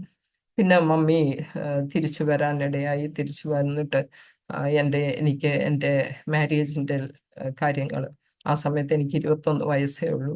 21 വയസ്സിൽ കല്യാണം ആലോചിച്ചു കഴിഞ്ഞ് അന്നേരം ഈ അസുഖങ്ങൾ ഇങ്ങനെ ഇടയ്ക്കിടയ്ക്ക് വന്നുകൊണ്ടിരിപ്പുണ്ട്. പക്ഷേ ഒരു മരുന്നിൻ്റെ ഇതുകൊണ്ട് ഒരു കാലയളവ്, ഒരു കുറച്ച് ടൈം അത് നിന്നിരിക്കും. ആ സമയത്ത് കല്യാണമൊക്കെ ആലോചിച്ചു. ഒരു പ്രപ്പോസൽ വന്നു. രണ്ടാമത്തെ പ്രപ്പോസലാണ് എൻ്റെ ഹസ്ബൻഡിൻ്റെ പ്രപ്പോസൽ വന്നു. അപ്പം അന്ന് സംസാരിച്ച കൂട്ടത്തിൽ എന്നോട് പറഞ്ഞു, എൻ്റെ ഫാദർ പറഞ്ഞു, നല്ല പയ്യനാ, പിന്നെ വീടൊക്കെ നല്ലതാണ്, അവരൊക്കെ അതാണല്ലോ നോക്കുന്നത്. അന്നൊക്കെ എനിക്കറിയത്തേ ഇല്ല. ഇന്നാണെങ്കിൽ ഒരു കല്യാണം ആലോചിച്ച കുട്ടികളോട് നമുക്ക് പെർമിഷൻ ചോദിക്കണം, അവരൊന്ന് സംസാരിക്കും, ടൈം കൊടുക്കും, ഇങ്ങനെയൊക്കെ. അന്നൊക്കെ മാതാപിതാവ് പറയുന്നത് നമ്മൾ ഒബേ ചെയ്യണം. ആ സമയത്ത് പറഞ്ഞു, എൻ്റെ മാവി പറയാ, മോളെ നീ അവിടെ ചെന്നാൽ നിനക്ക് പഞ്ഞം വരത്തില്ല, അതുപോലെ നല്ല ശ്രേഷ്ഠമായ എല്ലാം ഉള്ള ഒരു വീടാണ്, നിനക്ക് ഒന്നിനും ഒരു ബുദ്ധിമുട്ട് വരികയായിരുന്നു. അതൊക്കെ ഞാനങ്ങ് മക്കപ്പ് ചെയ്തു. അതൊക്കെ ആയിരിക്കും, പ്രശ്നമൊന്നുമില്ല എന്നൊക്കെ വിചാരിച്ച് അങ്ങനെ ഇരുന്നു. എൻ്റെ ഫാദർ പിന്നെ എന്നോട് പറഞ്ഞു, ഒരു ചെറുതായിട്ടൊരു സ്റ്റാമറിങ് ഉണ്ടെന്ന് പറഞ്ഞു. അപ്പം ഞാൻ യെസ് പറഞ്ഞില്ല ആദ്യമൊന്നും, ബിക്കോസ് എനിക്ക് ഒരു പ്രാർത്ഥനയുടെ ഫൗണ്ടേഷൻ ഉണ്ടല്ലോ. അതുകൊണ്ട് ഞാൻ പറഞ്ഞു, ഞാൻ പ്രാർത്ഥിച്ചിട്ട് പറയാമെന്ന്. അപ്പം ഇവരെല്ലാവരും എന്നെ വെയിറ്റ് ചെയ്യുക, ഞാൻ എന്താ ആൻസർ പറയുമെന്ന്. അപ്പം ദൈവം എന്നോട് സംസാരിക്കാൻ, എനിക്ക് ബർഡൻ തരുക, നിനക്കോ വീക്ക്നെസ് ഉണ്ട്, നിന്റെ ജീവിതത്തിൽ എന്തെല്ലാം പ്രശ്നങ്ങളുണ്ട്, അതുപോലെ വേറൊരാളുടെ വീക്ക്നെസ് അത് കണക്കാക്കാതെ നീ അതിനെ യെസ് പറയണം. അത് 7 days ഞാൻ ഫാസ്റ്റിംഗ് എടുത്ത് കഴിഞ്ഞിട്ട് ഞാൻ ആ പ്രപ്പോസൽ പറഞ്ഞു.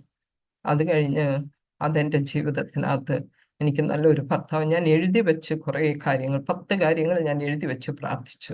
പക്ഷെ അതിനകത്ത് ഞാൻ എഴുതിയില്ല ദൈവവുമായിട്ട് കൂടുതൽ വിശ്വാസം. കാരണം അത്രയും ആ ഡീപ്പമായിട്ടുള്ളതൊന്നും എനിക്കറിയത്തില്ല. വിശ്വാസത്തിന്റെ ആഴം എന്തുവാന്നും ബൈബിൾ എന്തുവാന്നും എങ്ങനെ ആയിരിക്കും ഇതൊന്നും എനിക്കറിയത്തില്ല. ആ സമയത്ത് ഞാൻ എഴുതി വെച്ച് പ്രാർത്ഥിച്ചു. ആ, ഇങ്ങനെ കുറച്ച് കാര്യങ്ങൾ പറഞ്ഞു. അത് ദൈവം കേട്ടു. ആം, നിസ്സാര കാര്യങ്ങൾ. എൻ്റെ ഫാദറിൻലോ മോഡേൺ ആയിരിക്കണം, പാൻറ് ഷർട്ട് ഇടുന്നതായിരിക്കണം. എൻ്റെ ആം, അമ്മായിമ്മ എൻ്റെ മദറിൻലോ സാരി ഉടുക്കുന്നതായിരിക്കും. ഇങ്ങനെ നിസ്സാര കാര്യങ്ങൾ വരെ എഴുതി വെച്ചു. ബിക്കോസ് ഞാൻ കോളേജിൽ പഠിക്കുന്ന സമയം ആദ്യമായിട്ട് കോളേജിൽ നടക്കുന്ന ഒരു കോളേജിൻ്റെ എൻ്റെ ഫ്രണ്ട്സിൻ്റെ ഗ്രൂപ്പിനകത്ത് എൻ്റെ ആദ്യത്തെ കല്യാണം. അപ്പം ഞാൻ ഇങ്ങനെയൊക്കെ ഓർത്ത് പ്രാർത്ഥിച്ചു. പക്ഷേ വിശ്വാസത്തിന് വേണ്ടിയോ ദൈവവുമായിട്ടൊരു ടച്ചുള്ള ഒരു വീടോ ഇതൊന്നും ഞാൻ എഴുതിയില്ല. അപ്പൊ അവരും ഫാമിലി എല്ലാം യാക്കോബായിലാണ്. എൻ്റെ ഹസ്ബൻഡ് മാത്രമേ ഉള്ളൂ വിശ്വാസത്തിൽ വന്നത്. ആ സമയത്ത് വിശ്വാസമൊന്നും ഇല്ലായിരുന്നു. വേൾഡി ആയിട്ട് വേൾഡി അട്രാക്ഷനിലൊക്കെ നടക്കുമായിരുന്നു. 18-ാമത്തെ വയസ്സിൽ ലോറിയൊക്കെ കിട്ടി. അങ്ങനെ നല്ല ഒരു രീതിയിൽ ജീവിക്കാൻ, പൈസക്കൊന്നും പഞ്ഞമില്ലാത്തൊരു വീട്, നല്ല ദൈവം എനിക്ക് അബൻഡന്റ്ലി നല്ല ഒരു വീട് എൻ്റെ ദൈവം എനിക്ക് തന്നു. പക്ഷേ ദൈവമായിട്ടൊരു അറ്റാച്ച്മെന്റ് വേണമെന്ന് ഞാൻ പ്രാർത്ഥിച്ചില്ല. എൻ്റെ ഹസ്ബൻഡിന് ആ സമയത്ത് വിശ്വാസം എന്തുവാന്നോ ബൈബിൾ എന്തുവാന്നോ ഒന്നും അറിയത്തില്ലായിരുന്നു. പക്ഷെ ഞാൻ ചെന്ന് കഴിഞ്ഞ് ബൈബിൾ വായിക്കുവാനും കൂടുതൽ ദൈവത്തോട് അടുക്കുവാനും ഒക്കെ ദൈവം സഹായിച്ചു. ആ സമയത്ത് ഞാൻ ഇങ്ങനെ പ്രാർത്ഥിച്ചു, ദൈവമേ നല്ലൊരു ഭവനം ദൈവം ഒരു വിശ്വാസത്തിലോട്ട് കൂടുതലായിട്ട് കൊണ്ടുവരാൻ. ഞാൻ രാത്രിയുടെ യാമങ്ങളിലൊക്കെ ഇരുന്ന് ഞാൻ പ്രാർത്ഥിക്കുമായിരുന്നു. ബലഹീനതകളൊക്കെ എല്ലാവർക്കും ഉണ്ട്. എല്ലാ രീതിയിലും കർത്താവ് അഡ്ജസ്റ്റ് ആകുവാൻ എനിക്ക് ദൈവം ശക്തിയും ബലവും തരണമെന്നൊക്കെ പറഞ്ഞു. എനിക്ക് അവിടെയും കുക്ക് ചെയ്യേണ്ട ആവശ്യം വന്നിട്ടില്ല. എൻ്റെ ഹസ്ബൻഡ് വീട്ടിൽ ഒന്നും ചെയ്യേണ്ട, എനിക്ക് അരിഞ്ഞൊക്കെ കൊടുത്താൽ മതി. പക്ഷെ മമ്മി അവിടുത്തെ കാര്യങ്ങളൊക്കെ നോക്കുന്നത്. പക്ഷെ എല്ലാം ദൈവം പ്രാർത്ഥിച്ചെല്ലാം കേട്ടുന്നു. കുറെ കഴിഞ്ഞപ്പം 1 ഇയർ കഴിഞ്ഞപ്പം എൻ്റെ ഹസ്ബൻഡിന് മസ്കറ്റിന് പോകാൻ ഒരു ചാൻസ് കിട്ടി. അപ്പം അവിടെ പറഞ്ഞു ജസ്, എൻ്റെ ഹസ്ബൻഡിന്റെ വീട്ടിൽ വിളിക്കുന്ന പേര് ജസ് എന്ന്. ആ പേരും കർത്താവ് ഒന്ന് ഒന്ന് എല്ലാവരും ഒന്ന് നോക്കും. കല്യാണത്തിന് പോയപ്പം ആ കാറയിൽ ഇങ്ങനെ ജസ് വെഡ്സ് ജസ്സി എന്ന് എഴുതിയപ്പോൾ വൈയുടെ ഒരു ഡിഫറൻസേ ഉള്ളു. അപ്പം ഞാൻ ഓർത്ത്, കർത്താവേ എനിക്ക് ആ ഒരു പേര് പിന്നെയും ഈ കല്യാണത്തിന് പോകുമ്പോൾ അത് കൺഫേം ആവുന്നത് ദൈവം ഇത് തന്നെയാണല്ലോ പറഞ്ഞ ആ പേര്. അങ്ങനെ എൻ്റെ ഞങ്ങള് എൻ്റെ ഹസ്ബൻഡ് പ്രാർത്ഥിക്കാൻ തുടങ്ങി, ചെറുതായിട്ട് ദൈവഭാഗത്ത് അടുക്കാൻ തുടങ്ങി. ഞങ്ങളുടെ ലൈഫ് പോവായിരുന്നു. 1 ഇയർ കഴിഞ്ഞപ്പോൾ ഇങ്ങനെ വെളിയിലോട്ട് പോകാൻ ഒരു ചാൻസ് കിട്ടി. അപ്പം എൻ്റെ മദറിൻലോ പറയുമായിരുന്നു, അവന് സ്റ്റാമറിങ് ഉള്ളത് കൊണ്ട് അവൻ വീട്ടിലെ കാര്യങ്ങളൊക്കെ നോക്കി നിൽക്കണമെന്നായിരുന്നു എൻ്റെ ആഗ്രഹം. പക്ഷേ ഇളയ എൻ്റെ ഹസ്ബൻഡ് വീട്ടിലും 3 സിസ്റ്റേഴ്സും 2 ബ്രദേഴ്സുമാണ് ചെയ്യാനുള്ളത്. അപ്പം അവര് ഇളയ ബ്രദറ് വെളിയിൽ പോകണമെന്നായിരുന്നു. പക്ഷെ ദൈവം അത് ടേൺ ചെയ്ത് വെളിയിൽ കൊണ്ടുപോകാൻ ദൈവം സഹായിച്ചു. മസ്കറ്റിലും ദോഹയിലുമായിട്ട് 28 ഇയേഴ്സ് അവിടെ വർക്ക് ചെയ്തു. അതിനോടിടയ്ക്ക് ഒത്തിരി കാര്യങ്ങൾ ഞാൻ ഫേസ് ചെയ്യേണ്ടി വന്നു. കാരണം ചെയിൻ കൂടില്ല, 2 വർഷം കൂടുമ്പോഴാണ് ഒന്ന് വരുന്നത്. ഒരിക്കലും ഒന്നും ഈ സ്റ്റാമറിങ്ങും കൊണ്ട് പറ്റത്തില്ല എന്ന് പറഞ്ഞിട്ട് ദൈവം മസ്കറ്റിൽ ജോലി ചെയ്യുവാനും ദോഹയിൽ ജോലി ചെയ്യാനും അനേക ലേബേഴ്സിനെ ഹാൻഡിൽ ചെയ്യാനും ഒക്കെ ചൈനയെ ദൈവം സഹായിച്ചു. പബ്ലിക്കായിട്ട് സംസാരിക്കാൻ തുടങ്ങി, ആൾക്കാരുമായിട്ടൊക്കെ ഇടപെടാൻ തുടങ്ങി. ആ സ്റ്റാമറിങ്ങിനകത്ത് ദൈവം ഒരു വലിയ വിടുതൽ ദൈവം കൊടുത്തു. ഇന്നും സ്റ്റാമറിങ് ഒരു ബാരിയർ അല്ലാത്ത രീതിയിൽ ഇപ്പം ദൈവം നല്ലതായിട്ട് കർത്താവിന്റെ രാജ്യത്തിന് വേണ്ടി ഉപയോഗിക്കുന്നു. 1 ഇയർ ആകുന്നതിന് മുമ്പ് 1 ഇയറായി ഞാൻ ഡിഗ്രിക്ക് പഠിക്കുന്ന സമയത്താണ് ഞാൻ സെക്കൻഡ് ഇയർ പഠിക്കും. BSc എൻ്റെ സബ്ജക്റ്റ് BSc സുവോളജി ആയിരുന്നു. അത് തീരുന്നതിന് മുമ്പ് എനിക്ക് മോനായി. അത് കഴിഞ്ഞപ്പം ഞാൻ DPharm പഠിച്ചു TKM കോളേജ് കൊല്ലത്തുനിന്ന്. പക്ഷെ എൻ്റെ എഡ്യൂക്കേഷൻ ഇൻകംപ്ലീറ്റ് ആയിരുന്നു. എനിക്ക് മാസ്റ്റേഴ്സ് എടുക്കണം, എൻ്റെ എഡ്യൂക്കേഷൻ എന്ന് പറയുമ്പം എനിക്ക് എഡ്യൂക്കേഷൻ്റെ ഒരു വലിയ വീക്ക്നെസ് ആയിരുന്നു. ഞാൻ ബുക്ക് വായിക്കും, എനിക്ക് ഇന്നും ഞാൻ പഠിക്കുക, ഞാൻ എല്ലാം പഠിക്കുന്നതിന് എനിക്ക് ഒത്തിരി ഇൻട്രസ്റ്റ്. പക്ഷെ അത് കണ്ടിന്യൂ ചെയ്യാൻ എന്നെ കൊണ്ട് പറ്റിയില്ല. ആ സമയത്ത് ദൈവം എന്താ പറയുന്നത്, ആ ബി എസ് സി കഴിഞ്ഞ് DPharm കഴിഞ്ഞ് മോനുണ്ടായി. അത് കഴിഞ്ഞ് എൻ്റെ ഹസ്ബൻഡ് വീട്ടിൽ ഞാന് TKM കോളേജിൽ ഹോസ്റ്റലിൽ. ആ സമയത്ത് ആ ചെയിൻ മസ്കറ്റിന് പോകാൻ ഇടവന്ന ഒരു മെന്റൽ പ്രഷർ ആ സമയത്ത് അനുഭവിക്കുന്ന സമയങ്ങളായിരുന്നു. DPharm എങ്ങനെ എടുത്തു എന്ന് എനിക്ക് തന്നെ അറിയത്തില്ല. അത് കഴിഞ്ഞ് ഞാൻ പുഷ്പഗിരിയിലും മുത്തൂറ്റ് ഹോസ്പിറ്റലിലും ഞാൻ ജോലി ചെയ്തു. മുത്തൂറ്റ് ഹോസ്പിറ്റലിൽ ഞാൻ ജോലി ചെയ്യുമ്പം എനിക്കും ഇഷ്ടമാണ് ഫാർമസി മെഡിസിൻസ് ഹാൻഡിൽ ചെയ്യാൻ. പെട്ടെന്ന് പെട്ടെന്നാണ് ഞാനത് പഠിച്ചെടുത്തത്. എത്ര ക്രൗഡ് മുന്നിൽ നിന്നാലും ഡിസ്പെൻസിങ് ടൈമിൽ പെട്ടെന്ന് ആ ക്രൗഡിനെ ഞാൻ ഹാൻഡിൽ ചെയ്യുന്നത് എനിക്കിഷ്ടമാണ്. ഒരു മെഡിസിൻസ് ഞാൻ എത്ര നാളും ഞാൻ ജോലി ചെയ്യുന്നു, ഒരു മെഡിസിൻസ് മിസ്റ്റേക്ക് വരുമോ, ഡോക്ടർ വിളിക്കാൻ ഇടയാവുമോ, ദൈവം ചെയ്തിട്ടില്ല. ദൈവം എനിക്ക് ശക്തിയും പ്രാപ്തിയും ബുദ്ധിയും തന്നു. കൂടെ നിന്നവർക്കും ട്രെയിനിങ് കൊടുക്കാൻ ദൈവം എന്നെ സഹായിച്ചു. പക്ഷെ എനിക്ക് ഒരു ഇഷ്ടം എന്താ പറ്റിയത്, ഈ മുത്തൂറ്റ് പോകുമ്പം ഞാൻ 1 hour നേരത്തെ പോകും. എന്തിനാ, എല്ലാ ഇൻപേഷ്യൻസിനെ എനിക്ക് വിസിറ്റ് ചെയ്യാൻ എൻ്റെ ഇൻചാർജിൻ്റെ കൂടെ പോകാൻ എനിക്ക് സമയം കിട്ടി. അവർക്ക് വേണ്ടി പ്രാർത്ഥിക്കാൻ ദൈവം സഹായിച്ചു. ഒത്തിരി ആൾക്കാർക്ക് എൻ്റെ പ്രാർത്ഥന, എൻ്റെ എൻകറേജ്മെന്റ്, ബോസിന് വേണ്ടി നോക്കിയിരുന്നു. അങ്ങനെ ആ മുത്തൂറ്റും പുഷ്പരിയിലും ദൈവം എന്നെ ഉപയോഗിച്ചു. അങ്ങനെ ഞാൻ ഷോർട്ടായിട്ട് പറയാം, ഒത്തിരി കാര്യങ്ങളുണ്ട്. ദൈവം തന്ന മിറക്കിൾസ് ഒത്തിരി ഇതിൻ്റെ ഇടയ്ക്ക് നടന്നു. അത് കഴിഞ്ഞ് എൻ്റെ മോനെ പ്രഗ്നൻ്റ് ആവുന്ന ഒരു വലിയ ഇൻസിഡൻറ്റ് എന്താണെന്ന് ചോദിച്ചാൽ, എൻ്റെ പഠിത്തം കഴിഞ്ഞപ്പോൾ എൻ്റെ ഫാദറിൻ്റെ പറഞ്ഞു, മോളെ നീ നഴ്സിങ്ങിന് പോകണം, അതുകൊണ്ട് ഇപ്പം നിങ്ങൾക്ക് കുട്ടികളൊന്നും ആയിരുന്നു, നഴ്സിംഗ് പഠിച്ചു കഴിഞ്ഞിട്ടെന്ന്. അപ്പം എൻ്റെ ഫാദറിൻ്റെ വലിയ സ്ട്രിക്റ്റാണ്.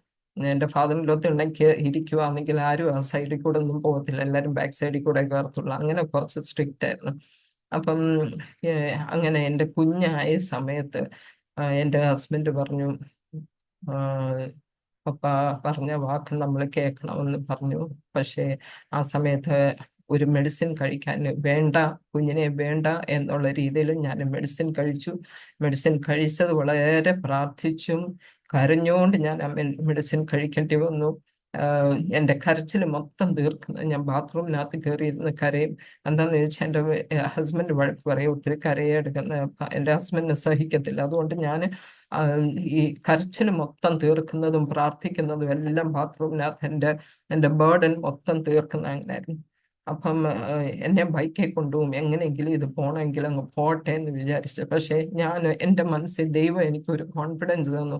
കർത്താവ് എനിക്ക് തന്ന കുഞ്ഞാണെങ്കിൽ, അത് ദൈവം വാഗ്ദത്തമായിട്ട് തന്ന കുട്ടിയാണെങ്കിൽ, അതിനേത് മാരകമായ മെഡിസിൻ കഴിച്ചാലും അത് പോകത്തില്ല എന്ന് ഞാൻ വിശ്വസിച്ചു.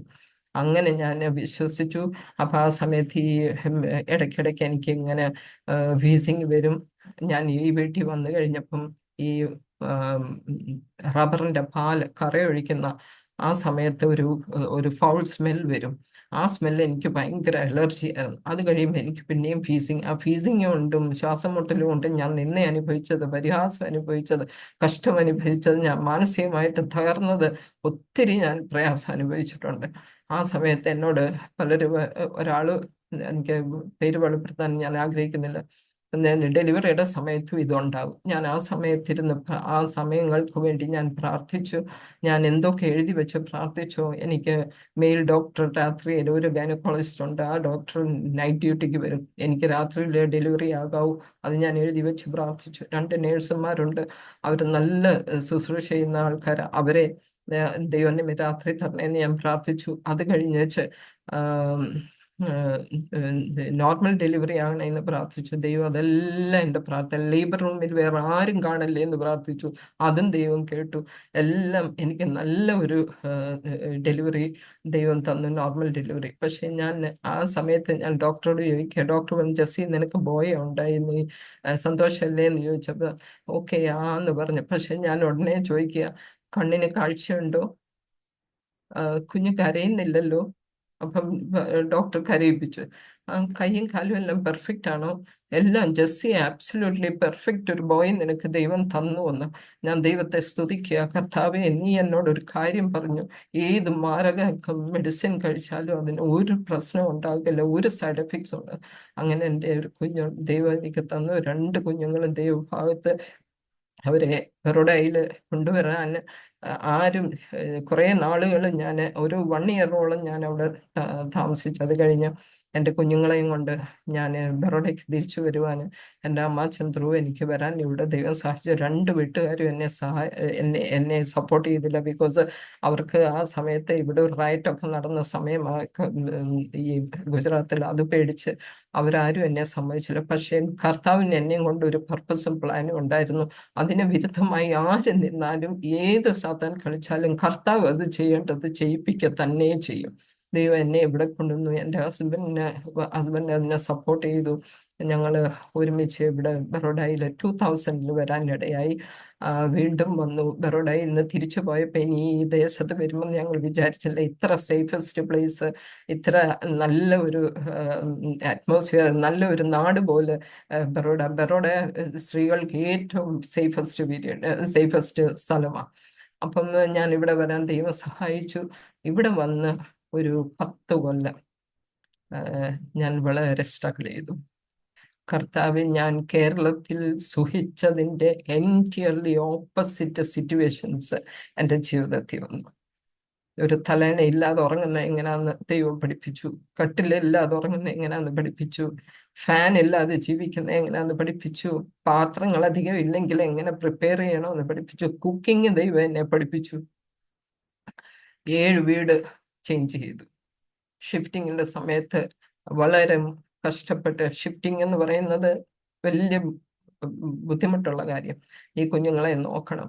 പിന്നെ ഇവിടെ വന്നപ്പോൾ ഞാൻ ജോലിക്ക് ആഗ്രഹിച്ചു. പക്ഷെ എൻ്റെ ഹസ്ബൻഡ് എന്നോട് ഒരു കാര്യം പറഞ്ഞു, കുഞ്ഞുങ്ങളെ ചെറുപ്പത്തിൽ അവരെ കൊടുക്കേണ്ട ശിക്ഷണത്തിൽ വളർത്തിയാൽ വലുതായാൽ അവർക്ക് ബുദ്ധിമുട്ടില്ല. ജോലിയെല്ലാം നമുക്കിപ്പോൾ ഉണ്ട്. അതെനിക്ക് ആക്സെപ്റ്റ് ചെയ്യാൻ വലിയ ബുദ്ധിമുട്ടായിരുന്നു. വലിയ ബുദ്ധിമുട്ടാണ്. ബിക്കോസ് എനിക്ക് കേരളത്തിലെ സുഖം, ഇവിടെ വന്നപ്പോൾ ഇതെല്ലാം തിരിഞ്ഞു മറിഞ്ഞു. ഫിനാൻഷ്യൽ ക്രൈസിസ്, കുട്ടികളെ പഠിപ്പിക്കണം, തന്നെ എല്ലാ കാര്യങ്ങളും മാനേജ് ചെയ്യണം. വർഷങ്ങളോളം വേലക്കാരൊന്നും ഇല്ലായിരുന്നു. എല്ലാ കാര്യങ്ങളും ചെയ്യേണ്ടി വന്നു. എല്ലാം എന്നെ ഡിപ്രഷൻ സ്റ്റേറ്റിലോട്ട് കൊണ്ടുപോയി. ഉറങ്ങാൻ ബുദ്ധിമുട്ടായി. രാത്രി സ്ലീപ്പിംഗ് പിൽസ് കഴിക്കേണ്ടി വന്നു. പിന്നെ BP ആയി. ഇങ്ങനെ ഹെൽത്ത് ഇഷ്യൂസ് എന്നെ വല്ലാതെ സൈക്കോളജിക്കലി ഞാൻ ഒത്തിരി, എന്താ പറയുന്നത്, മെന്റലി ഞാൻ ഒത്തിരി അങ്ങ് ഡിസ്റ്റർബ്ഡ് ആയിരുന്നു. ഞാൻ ഒത്തിരി ഫ്രസ്ട്രേഷൻസ് ഞാൻ അനുഭവിച്ചു. അതെല്ലാം എൻ്റെ മൂത്ത മോനോടാ തീർക്കുന്ന മൊത്തം. അവനെ അടിച്ചതിനെ കൈയും കണക്ക്. ഇന്നും ഞാൻ ദൈവത്തോട് പശ്ചാത്തപിക്കും. നമ്മുടെ സ്ത്രീകളോട് എനിക്കൊരു കാര്യം പറയാനുണ്ട്. നമ്മുടെ കുഞ്ഞുങ്ങളെ അടിക്കരുത്. ബൈബിൾ പറഞ്ഞിട്ടുണ്ട്, ഓക്കെ, വടി കൊണ്ട് ശാസന വേണമെന്ന് പ്രോവബ്സിൽ എഴുതിയിട്ടുണ്ട്. പക്ഷേ നമ്മുടെ ഫ്രസ്ട്രേഷൻസ് തീർക്കാൻ ദൈവം തന്ന കുട്ടികളല്ല നമ്മുടെ കയ്യിൽ. അവരെ വളർത്തേണ്ട പോലെ വളർത്താനും ബുദ്ധിയോടും സദസ്യത്തോടും ദൈവത്തിന്റെ പാതയിൽ കൊണ്ടുപോകാനും ദൈവം വളർത്താൻ തന്ന കുഞ്ഞുങ്ങളാണ്. അവരെ മെന്റലി ടോർച്ചർ ചെയ്യാൻ ഒരു പേരൻസിനും ദൈവം അനുവദിക്കരുത്. അതുപോലെ ഞാൻ എൻ്റെ മോനെ ഞാൻ വിഷമിപ്പിച്ചിട്ടുണ്ട്. ദൈവം അതെല്ലാം ഞാൻ ഇന്നും ഓർക്കുക.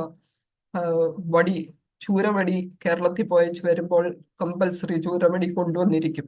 അവത്തെ എണ്ണ തേച്ചിട്ട് ഞാൻ അടിക്കുമായിരുന്നു. അങ്ങനെ അങ്ങനെ വിഷമിപ്പിച്ച് അവനെ വല്ലാതെ ഞാൻ വിഷമിപ്പിക്കുമായിരുന്നു. ഒരു മാർക്ക് കുറഞ്ഞാൽ ഞാൻ അവനെ അടിക്കുമായിരുന്നു. അത് പബ്ലിക്കലി അടിക്കും, ടീച്ചറിന്റെ മുമ്പിൽ വെച്ച് അടിക്കും. ഞാൻ അവർക്ക് ഒരു ക്വസ്റ്റ്യൻ പേപ്പർ ഇടും. അവർ രണ്ടുപേരും അത് ആൻസർ ചെയ്യും. 10ാം ക്ലാസ്സിലൊക്കെ അവരെ പഠിപ്പിക്കുമ്പം ഞാൻ ഉപവസിക്കും. അവർക്ക് നല്ല മാർക്ക് കിട്ടാനൊക്കെ ഞാൻ എവറി എക്സാംസ് LKG മുതൽ MSW വരെ എൻ്റെ മോളെ ഇവിടെ BCom വരെ പഠിച്ചു. അവരുടെ എവറി എക്സാംസിനും ഞാൻ പ്രാർത്ഥിക്കുമായിരുന്നു. ഞാൻ ഉപവസിക്കുമായിരുന്നു. ഞാൻ ഉപവസിച്ച് പ്രാർത്ഥിച്ച് ദൈവത്തോട് പ്രാർത്ഥിച്ച് അവർക്ക് കിട്ടുന്ന മാർക്കുകളായിരുന്നു. ബിക്കോസ് അവർ അറിയാമല്ലോ, വിശ്വാസികളുടെ കുഞ്ഞുങ്ങളൊക്കെ പോയി കഴിയുമ്പോൾ അവർക്ക് പാർഷ്യാലിറ്റി, അവർക്ക് മാർക്ക് ഇടത്തില്ല. സാത്താൻ ഏത് രീതിയിലും പ്രശ്നങ്ങൾ ഉണ്ടാക്കി അവരുടെ വിദ്യാഭ്യാസത്തെ ഡിസ്റ്റർബ് ചെയ്യുമായിരുന്നു. MSW ഇന്നും ഞാൻ ഓർക്കുക, അവൻ്റെ തീസിസ് എഴുതുന്ന സമയത്ത്, പിന്നെ അവൻ്റെ എക്സാമിൻ്റെ സമയത്ത് അവന് മാത്രം മാർക്ക് ഇടത്തില്ല. അങ്ങനെയൊക്കെയുള്ള സിറ്റുവേഷൻസ് ഒക്കെ ഫേസ് ചെയ്ത്, പക്ഷേ ദൈവം അധികാരികളുടെ ഒക്കെ ഹൃദയത്തിൽ ദൈവം ഇടപെടുത്തി അങ്ങനെ മാർക്കുകളൊക്കെ എൻ്റെ കുഞ്ഞുങ്ങൾക്ക് കിട്ടിയതൊക്കെ ഞാൻ ഓർക്കുന്നു. അതുപോലെ അങ്ങനെ കുഞ്ഞുങ്ങളെ വളർത്തി ശിക്ഷണത്തിൽ വളർത്തുവാനും ആ, പിന്നെ അവർക്ക് വേണ്ടിയ സ്പിരിച്വൽ ഗൈഡൻസിന് ഞാൻ കൂടുതൽ ഇമ്പോർട്ടൻസ് കൊടുത്ത്. എന്നാൽ എഡ്യൂക്കേഷൻ എൻ്റെ ഒരു വീക്ക് പോയിന്റ് ആയിരുന്നു. ആ എഡ്യൂക്കേഷൻ അവർക്ക് മാർക്ക് കിട്ടിയില്ലെങ്കിൽ ഞാൻ വളരെ അവരെ ഉപദ്രവിച്ചിട്ടുണ്ട്. ആ മാർക്ക് കിട്ടിയേ പറ്റത്തുള്ളൂ. ഞാൻ കഷ്ടപ്പെടുന്നു, അത് നിങ്ങളെ ഞാൻ ഓരോ രീതിയിലും കൊണ്ടുവന്നു, അതുകൊണ്ട് എനിക്ക് മാർക്ക് വേണം. അങ്ങനെ ഞാൻ അവരെ വിഷമിപ്പിക്കുമായിരുന്നു. പക്ഷേ അതെല്ലാം എൻ്റെ ദൈവം, എൻ്റെ ആ വീക്ക് പോയിന്റ്സ് എന്തൊക്കെയാന്ന് വെച്ചാൽ അതെല്ലാം ദൈവം ഈച്ച് ആൻഡ് എവറി വീക്ക് പോയിന്റ്സിനെ ദൈവം കട്ട് ചെയ്തു. ജോൺ 15 കർത്താവ് പറഞ്ഞ പോലെ കായ്ക്കുന്നതിനെ ദൈവം ചെത്തി വെടിപ്പാക്കുന്ന ആ പ്രൂണിങ് സ്റ്റേജ് കർത്താവ് എൻ്റെ ജീവിതത്തിൽ നല്ല പോലെ ദൈവം എന്നെ ചെത്തി കർത്താവിൻ്റെ കയ്യിൽ യൂസ്ഫുൾ വെസലാക്കി ദൈവം എന്നെ മോൾഡ് ചെയ്തെടുത്തു. എൻ്റെ അഹങ്കാരങ്ങളെ, എൻ്റെ ഈഗോയെ, എൻ്റെ കോപങ്ങള്, എന്തൊക്കെ എനിക്ക് വീക്ക് പോയിന്റ്സ് ഉണ്ട് അതെല്ലാം, പ്രത്യേകിച്ച് എഡ്യൂക്കേഷനകത്ത് മോൻ്റെ മോൻ്റെ മാർക്കുകൾ, അവർക്ക് ഇങ്ങനെ ഓരോ മാർക്സ് ഒക്കെ കിട്ടുമ്പോൾ എനിക്ക് പ്രാർത്ഥിച്ചൊക്കെ ദൈവം തന്നിട്ടോ. പക്ഷെ ചില കാര്യത്തിനകത്ത് ദൈവം എൻ്റെ ആ എഡ്യൂക്കേഷനോടുള്ള ആ ഒരു അറ്റാച്ച്മെന്റ് ദൈവം മുറിച്ചു മാറ്റാൻ ദൈവം ഇടയൊന്നു. മോൻ്റെ ഈ ഈ കാല ഈ ഈ 2000 തൊട്ട് 2010 നടക്കുന്ന സംഭവങ്ങളാണ് ഈ കുഞ്ഞുങ്ങളെ വളർത്തുക. അവരെ ഒരാളെ എളിയില് ഇങ്ങനെ വെക്കും, മറ്റേ ആളിനെ പിടിച്ചോണ്ട് മൈലുകൾ നടന്ന് ഞാൻ മീറ്റിങ്ങിന് പോകും. എല്ലാ മീറ്റിങ്ങിനകത്ത് അറ്റൻഡ്. ആ സമയത്ത് ഈ ഈ ഈ കാലയളവിലാണ് എനിക്കൊരു ചർച്ച് ദൈവം തന്നു. ആ ചർച്ചിന് വേണ്ടി ഞാൻ പ്രാർത്ഥിച്ചുകൊണ്ടിരുന്ന കർത്താവേ, നീ എനിക്കൊരു ചർച്ച് തരണേ എന്ന് പ്രാർത്ഥിച്ചു. ദൈവം എനിക്കൊരു ചർച്ച് തന്നു. അങ്ങനെ ആ സമയത്ത് 2000 ഞാൻ ആ ചർച്ചിന്, അതൊരു ഇൻഡിപെൻഡന്റ് ചർച്ചായിരുന്നു, അവിടെ ഞാൻ പോകാനിടയൊന്നു. അങ്ങനെ പോയിക്കൊണ്ടിരിക്കുമ്പോഴാണ് ഈ ബാപ്റ്റിസം എടുക്കണം. അപ്പം ദൈവം എന്നോട് സംസാരിക്കുക, ആ സ്ക്രിപ്ചറൊക്കെ എന്നെ ഓർപ്പിക്കുക. ജോൺ ദ ബാപ്റ്റിസ്റ്റിന്റെ കീഴിൽ കർത്താവായ യേശു ക്രിസ്തു സ്നാനപ്പെട്ടെങ്കിൽ എത്ര വയസ്സുണ്ടായിരുന്നു? ആ ചെറിയ രീതിയിലുള്ള മാമോദീസ അല്ല, ഈ ഈ ബാപ്റ്റിസം കമ്പൽസറി ആണ്. ആ ദൃഷ്ടാന്തത്തിൽ കൂടെ ദൈവം എന്നെ ടച്ച് ചെയ്തു. ഒരു ഓൾട്ടർ കോളിൽ ദൈവം എന്നെ ടച്ച് ചെയ്ത് ഞാൻ ഒരിക്കലും വിചാരിച്ചില്ല ഞാൻ മുന്നേ പോയി സ്നാനത്തിന് പറയുമെന്ന്. പക്ഷേ ഒരു പ്രാവശ്യം ഫസ്റ്റ് ഓൾട്ടർ കോൾ ചെയ്തപ്പോൾ ഞാൻ ഫസ്റ്റിൽ ഓടിപ്പോയി. ഞാൻ അവിടെ ചെന്ന് പ്രാർത്ഥിച്ചു, യേശുവിനെ സ്വന്തം രക്ഷ നല്ല പോലെ. കർത്താവ് എന്നെ ദൈവം അന്ന് ആ തൊട്ടിയിൽ എനിക്ക് ഇന്നും മറക്കാൻ പറ്റത്തില്ല. ഞാൻ നിന്നത് എവിടെ, ഏത് അറ്റ്മോസ്ഫിയറിലാണ് നിന്നതെന്ന് തന്നെ എനിക്കറിയത്തില്ല. ഞാൻ ഏത് ലെവലിലായിന്ന് എനിക്കറിയത്തില്ല. ഞാൻ മുന്നേ പോയി സറണ്ടർ ചെയ്തു, റിപ്പൻറ്റ് ചെയ്തു, പ്രാർത്ഥിച്ചു. ആ 2000 തന്നെ ഞാൻ സ്നാനം എടുക്കുവാൻ ദൈവം സഹായിച്ചു. ഞാൻ ഒരു പെർമിഷൻ ആരോടും ചോദിച്ചില്ല. എന്ത് വന്നാലും ഞാൻ സഹിക്കാൻ റെഡിയാ. പക്ഷെ എൻ്റെ കർത്താവിൻ്റെ പ്രമാണത്തെ ഞാൻ അനുസരിക്കുമെന്നുള്ള ആ ഒരു ദൃഢവിശ്വാസത്തിൽ ഞാൻ ബാപ്റ്റിസം എടുത്തു. അത് കഴിഞ്ഞ് 2002 എൻ്റെ ഹസ്ബൻഡും എൻ്റെ മോനും സ്നാനപ്പെട്ടു. 2010 എൻ്റെ മോളും സ്നാനപ്പെട്ടു. ഞങ്ങളെല്ലാവരും കർത്താവിൻ്റെ വേലയ്ക്ക് വേണ്ടി ഇങ്ങനെ ഡെഡിക്കേറ്റ്, ഒരാളുടെ മിനിസ്ട്രി, എല്ലാവരും അലകലക മിനിസ്ട്രി ചെയ്ത് പോകുന്നു. ഈ 2010 വരെ ഞാൻ വളരെ സാക്രിഫൈസ് എൻ്റെ കുഞ്ഞുങ്ങളെ നല്ല രീതിയിൽ കൊണ്ടുവരാനും അവരെ സ്ട്രിക്റ്റ് ആയിട്ട് വളർത്താനും ദൈവം എനിക്ക് ബുദ്ധിയും ജ്ഞാനവും തന്നു. അതിനിടയ്ക്ക് ട്യൂഷൻസ് ഞാൻ തുടങ്ങി. ആ ട്യൂഷൻസ് ഒന്നും എൻ്റെ ലൈനേ അല്ലായിരുന്നു.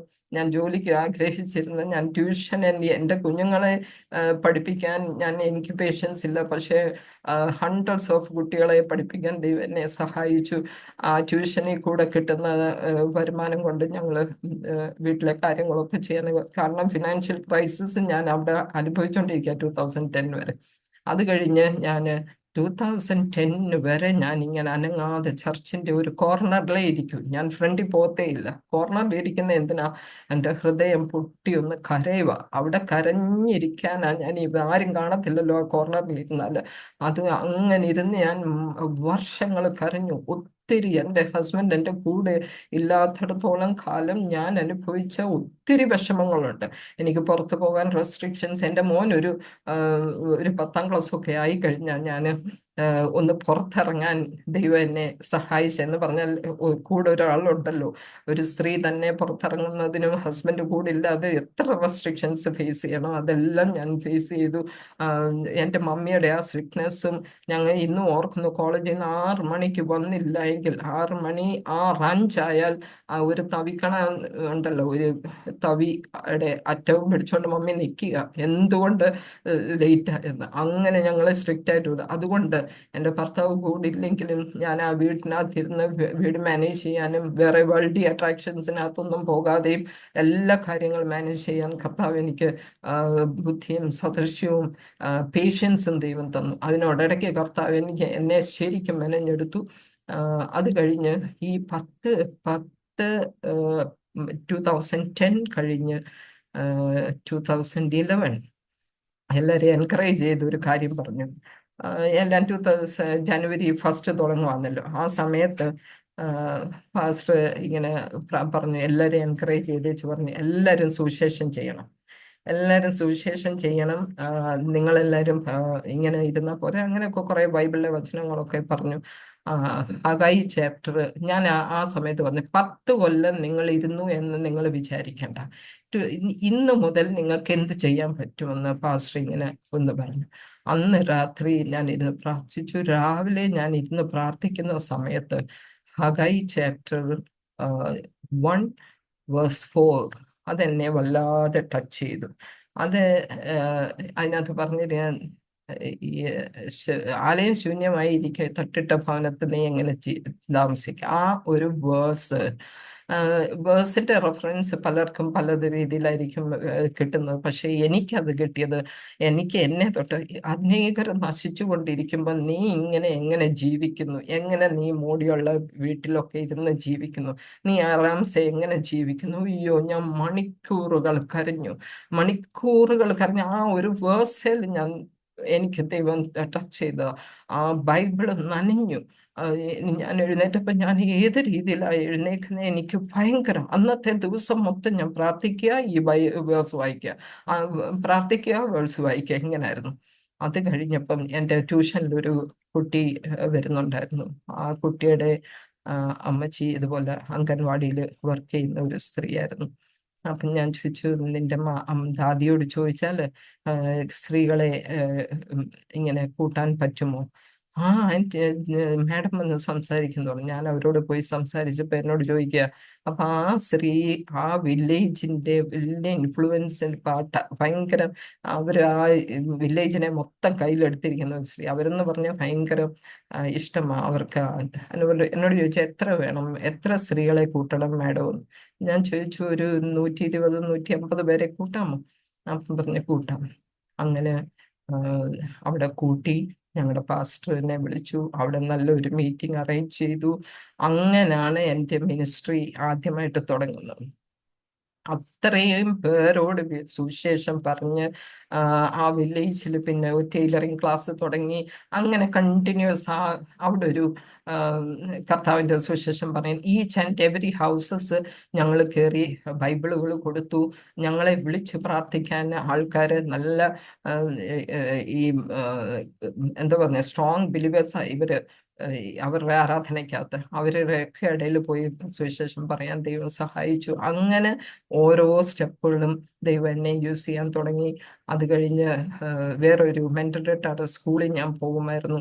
ആ സമയത്ത് ആ സ്കൂളിൽ ഞാൻ കൊണ്ടുപോയി ആഹാരം കൊടുത്ത് പ്രാർത്ഥിക്കാൻ പോകുന്ന സമയത്ത് അവിടുത്തെ മാഡത്തിനോട് ഞാൻ ചോദിച്ചു, ഈ ഏരിയയിലെ സ്കൂൾസിലെ പ്രിൻസിപ്പൽമാരെ പരിചയമുണ്ടോ?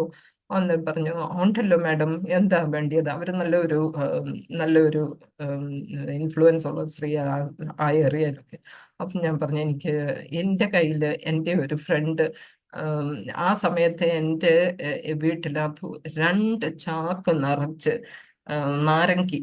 നാരങ്കിയുടെ ഒരു ബുക്ക്, അതായത് ഓറഞ്ച് എന്ന് പറയുന്ന ഒരു ചെറിയ ഒരു ട്രാക്റ്റിന്റെ ബുക്ക് ഉണ്ടായിരുന്നു.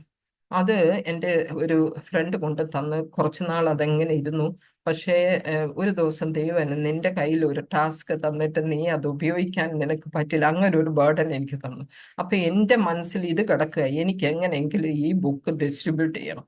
ഞാൻ അവരോട് ചോദിച്ചു. അവർ പറഞ്ഞു ജെസ്സി മാഡം ബാ എന്ന് പറഞ്ഞു. ആ സമയത്ത് ക്രിസ്മസിന്റെ സമയമായിരുന്നു. ഞാൻ എൻ്റെ ഒരു കൂട്ടുകാരി ഗിദയോൻസിനകത്തുണ്ട്, അവളോട് ചോദിച്ചു ഇതുപോലെ ബുക്ക് കൊടുക്കണോ, ബൈബിള്.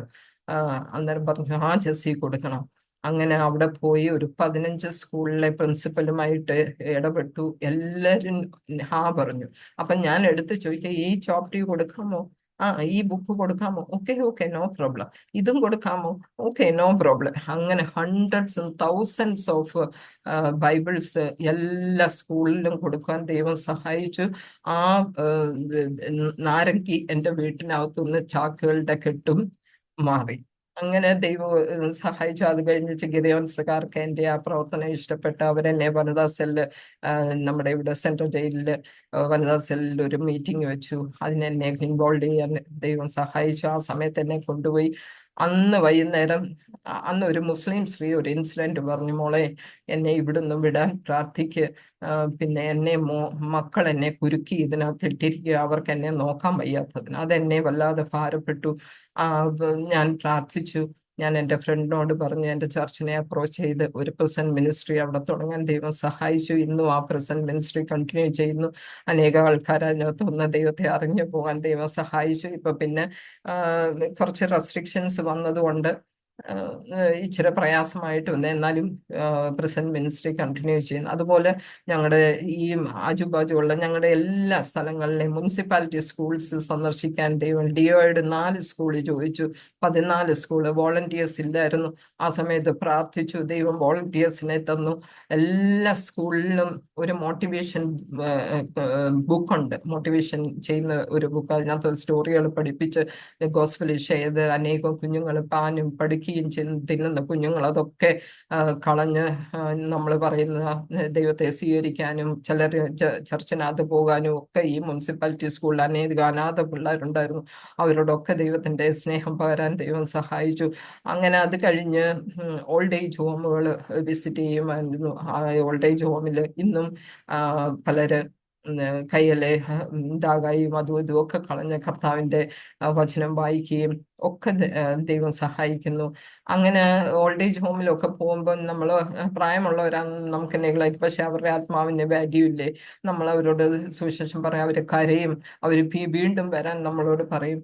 അങ്ങനെ ദൈവം സഹായിച്ചു. 2016 ദൈവം ഇന്റർ ഡിനോമിനേഷൻ ഒരു വേർഡ് എനിക്ക് ദൈവം എന്നെ കാണിച്ചു. ആ വേർഡ് എന്താണെന്ന് പ്രാർത്ഥിച്ച് 3 months ഞാൻ ഇങ്ങനെ പ്രാർത്ഥിച്ചു. അങ്ങനെ പ്രാർത്ഥിച്ചു ഒരു Baroda Inter denomination women fellowship തുടങ്ങാൻ ദൈവം സഹായിച്ചു. പല ചർച്ചസിലെ സിസ്റ്റേഴ്സ് കൂടി ഞങ്ങൾ പ്രവർത്തനം ചെയ്യാൻ ദൈവം സഹായിച്ചു. ഇന്നും ഞാൻ ഒത്തിരി പേരെ ഒന്നും എൻ്റെ ഗ്രൂപ്പിനകത്ത് കയറ്റുന്നത് ഞാൻ എപ്പോഴും പ്രാർത്ഥിക്കും, കർത്താവെ ആത്മദാഹമുള്ളവരും കർത്താവിനോട് ഒരു പാഷനായിട്ട് ജീവിക്കുന്ന ആൾക്കാര് സിസ്റ്റേഴ്സിനെ മാത്രമേ കൂട്ടാവെന്ന് ഒരു സ്മോൾ ഗ്രൂപ്പിനെ ദൈവം തന്നിട്ടുണ്ട്.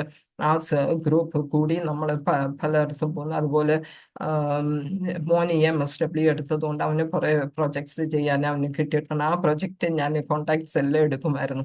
അങ്ങനെ ട്രാൻസ്ജെൻഡേഴ്സിന്റെ ഇടയിൽ എല്ലാവരും പ്രാർത്ഥിക്കണം, ട്രാൻസ്ജെൻഡേഴ്സ്. അങ്ങനെ ആ ട്രാൻസ്ജെൻഡേഴ്സിന്റെ ഇടയിൽ ദൈവം വർക്ക് ചെയ്യാൻ ദൈവം സഹായിച്ചു. അതിന്റെ മെയിൻ ലീഡർ ഒരു ട്രാൻസ്ജെൻഡറിൽ നിന്ന് അവള് ഒരു സ്ത്രീയാക്കി അവളുടെ ബോഡിയൊക്കെ അങ്ങനെ ആക്കി ഓപ്പറേഷനും ഒക്കെ ചെയ്ത ആ സ്ത്രീയാണ് അതിന്റെ ഹെഡ്. അവരിൽ കൂടെ ഞാൻ 350 ട്രാൻസ്ജെൻഡേഴ്സ് താമസിക്കുന്ന ഒരു സ്ഥലമുണ്ട്. അവിടെ ഒരു മാതാജി എന്നും പറഞ്ഞൊരു അവർ പൂജ ചെയ്യുന്ന ഒരു സ്ത്രീയുണ്ട്. അവരുടെ അടുത്ത് പോയി കർത്താവിന്റെ സുവിശേഷം പറയാൻ ദൈവം സഹായിച്ചു. അവരെന്നോട് പറയാ, ജെസ്സി മാഡം അത് പ്രാർത്ഥിച്ചപ്പോൾ ദൈവം ഒരു ശാന്തി പോലെ എൻ്റെ മനസ്സിനകത്ത് തന്നു, നീ ഇനിയും വരണേ, എപ്പം വന്നാലും നിനക്ക് വേണ്ടി ഈ ഏറിയ കൊല്ലയെന്ന്.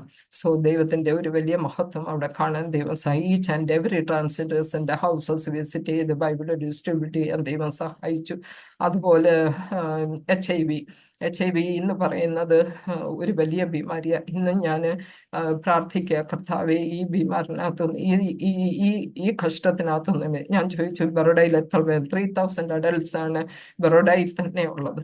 ആൻഡ് 300 ലൂപ്പറിലാണ് കൊച്ചുകുട്ടികൾ. കൊച്ചു കുട്ടികൾക്ക് ഈ അസുഖം വന്ന് ഇരിക്കുന്നത്. ഞാൻ ഈ എല്ലാ മാസവും അവരോട് ഹോസ്പിറ്റലിൽ ഷെയർ ചെയ്യാൻ പോകുമ്പോൾ കുഞ്ഞുങ്ങളെ കൂട്ടാൻ പറയും. എത്ര വേണമെന്നാണ് ചോദിക്കുന്നത്. ഈ കുഞ്ഞുങ്ങളുടെയൊക്കെ അവസ്ഥ കാണുമ്പോൾ വലിയ ബുദ്ധിമുട്ട്. ഞങ്ങൾ പോയി പ്രാർത്ഥിക്കാൻ തുടങ്ങിക്കഴിഞ്ഞപ്പം ഈ കുഞ്ഞുങ്ങൾക്ക് വെയിറ്റ് വെക്കാൻ ദൈവം സഹായിച്ചു. ആം, അവരുടെ അവരുടെ ശരീരത്തിന് ഓജസ്സും തേജസ്സും വെക്കാൻ തുടങ്ങി. അവർ ദൈവത്തെ അറിയുവാൻ, ആനന്ദിക്കുവാൻ, അവരുടെ കരച്ചില്, അവരുടെ പ്രയാസങ്ങളൊക്കെ നമുക്ക് ദൈവസ്നേഹത്തിൽ കൂടെ ഹീൽ ചെയ്യാൻ, സിക്കിൾ സെല്ല് ഹീൽ ചെയ്യാൻ ദൈവം സഹായിച്ചു. കർത്താവ് അവിടെ നിൽക്കുന്ന സ്റ്റാഫ് എല്ലാം HIV-ക്കാരാണ്. അവർക്കെല്ലാം ഇപ്പം നമ്മൾ പോയി പ്രാർത്ഥിക്കണം. അവർക്ക് ഓഫീസ് കിട്ടിയില്ല എന്ന് പറഞ്ഞുകൊണ്ടിരുന്ന സമയത്ത് എന്നോട് എനിക്ക് പ്രയർ റിക്വസ്റ്റ് അവർ തരും. ജസി മാഡം പ്രാർത്ഥിക്കണം ഞങ്ങൾക്ക്. അങ്ങനെ അവർക്കൊരു ഓഫീസ്, നല്ലൊരു ഓഫീസ് കിട്ടി. പക്ഷേ ഈ ആൾക്കാർ റീച്ച് ഔട്ട് ചെയ്യാൻ വലിയ ബുദ്ധിമുട്ടെന്ന് പറഞ്ഞാൽ പല വില്ലേജസിൽ നിന്ന് ഈ ആൾക്കാർ വരുന്നത്. ഈ കുഞ്ഞുങ്ങളൊക്കെ അനാഥ കുഞ്ഞുങ്ങൾ, ആരും അവരെ പരിപാലിക്കാനില്ല. സ്കൂളിൽ പോയാൽ അവരെ നെഗ്ലക്റ്റ് ചെയ്യും, അവർക്ക് അഡ്മിഷൻസ് കിട്ടത്തില്ല. അങ്ങനെയൊക്കെയുള്ള ഒരു സാഹചര്യത്തിൽ ഇന്ന് ഞാൻ ആഗ്രഹിക്കുക, എന്നും പ്രാർത്ഥിക്കുന്ന ഒരു കാര്യമാണ്, എനിക്ക് HIV കുഞ്ഞുങ്ങൾക്കൊരു സ്കൂൾ. അതെൻ്റെ ഒരാശയ. ദൈവം അത് എൻ്റെ കയ്യിൽ ശൂന്യം. പക്ഷേ ഇവരെ ആർക്കും കളയാൻ പറ്റത്തില്ല.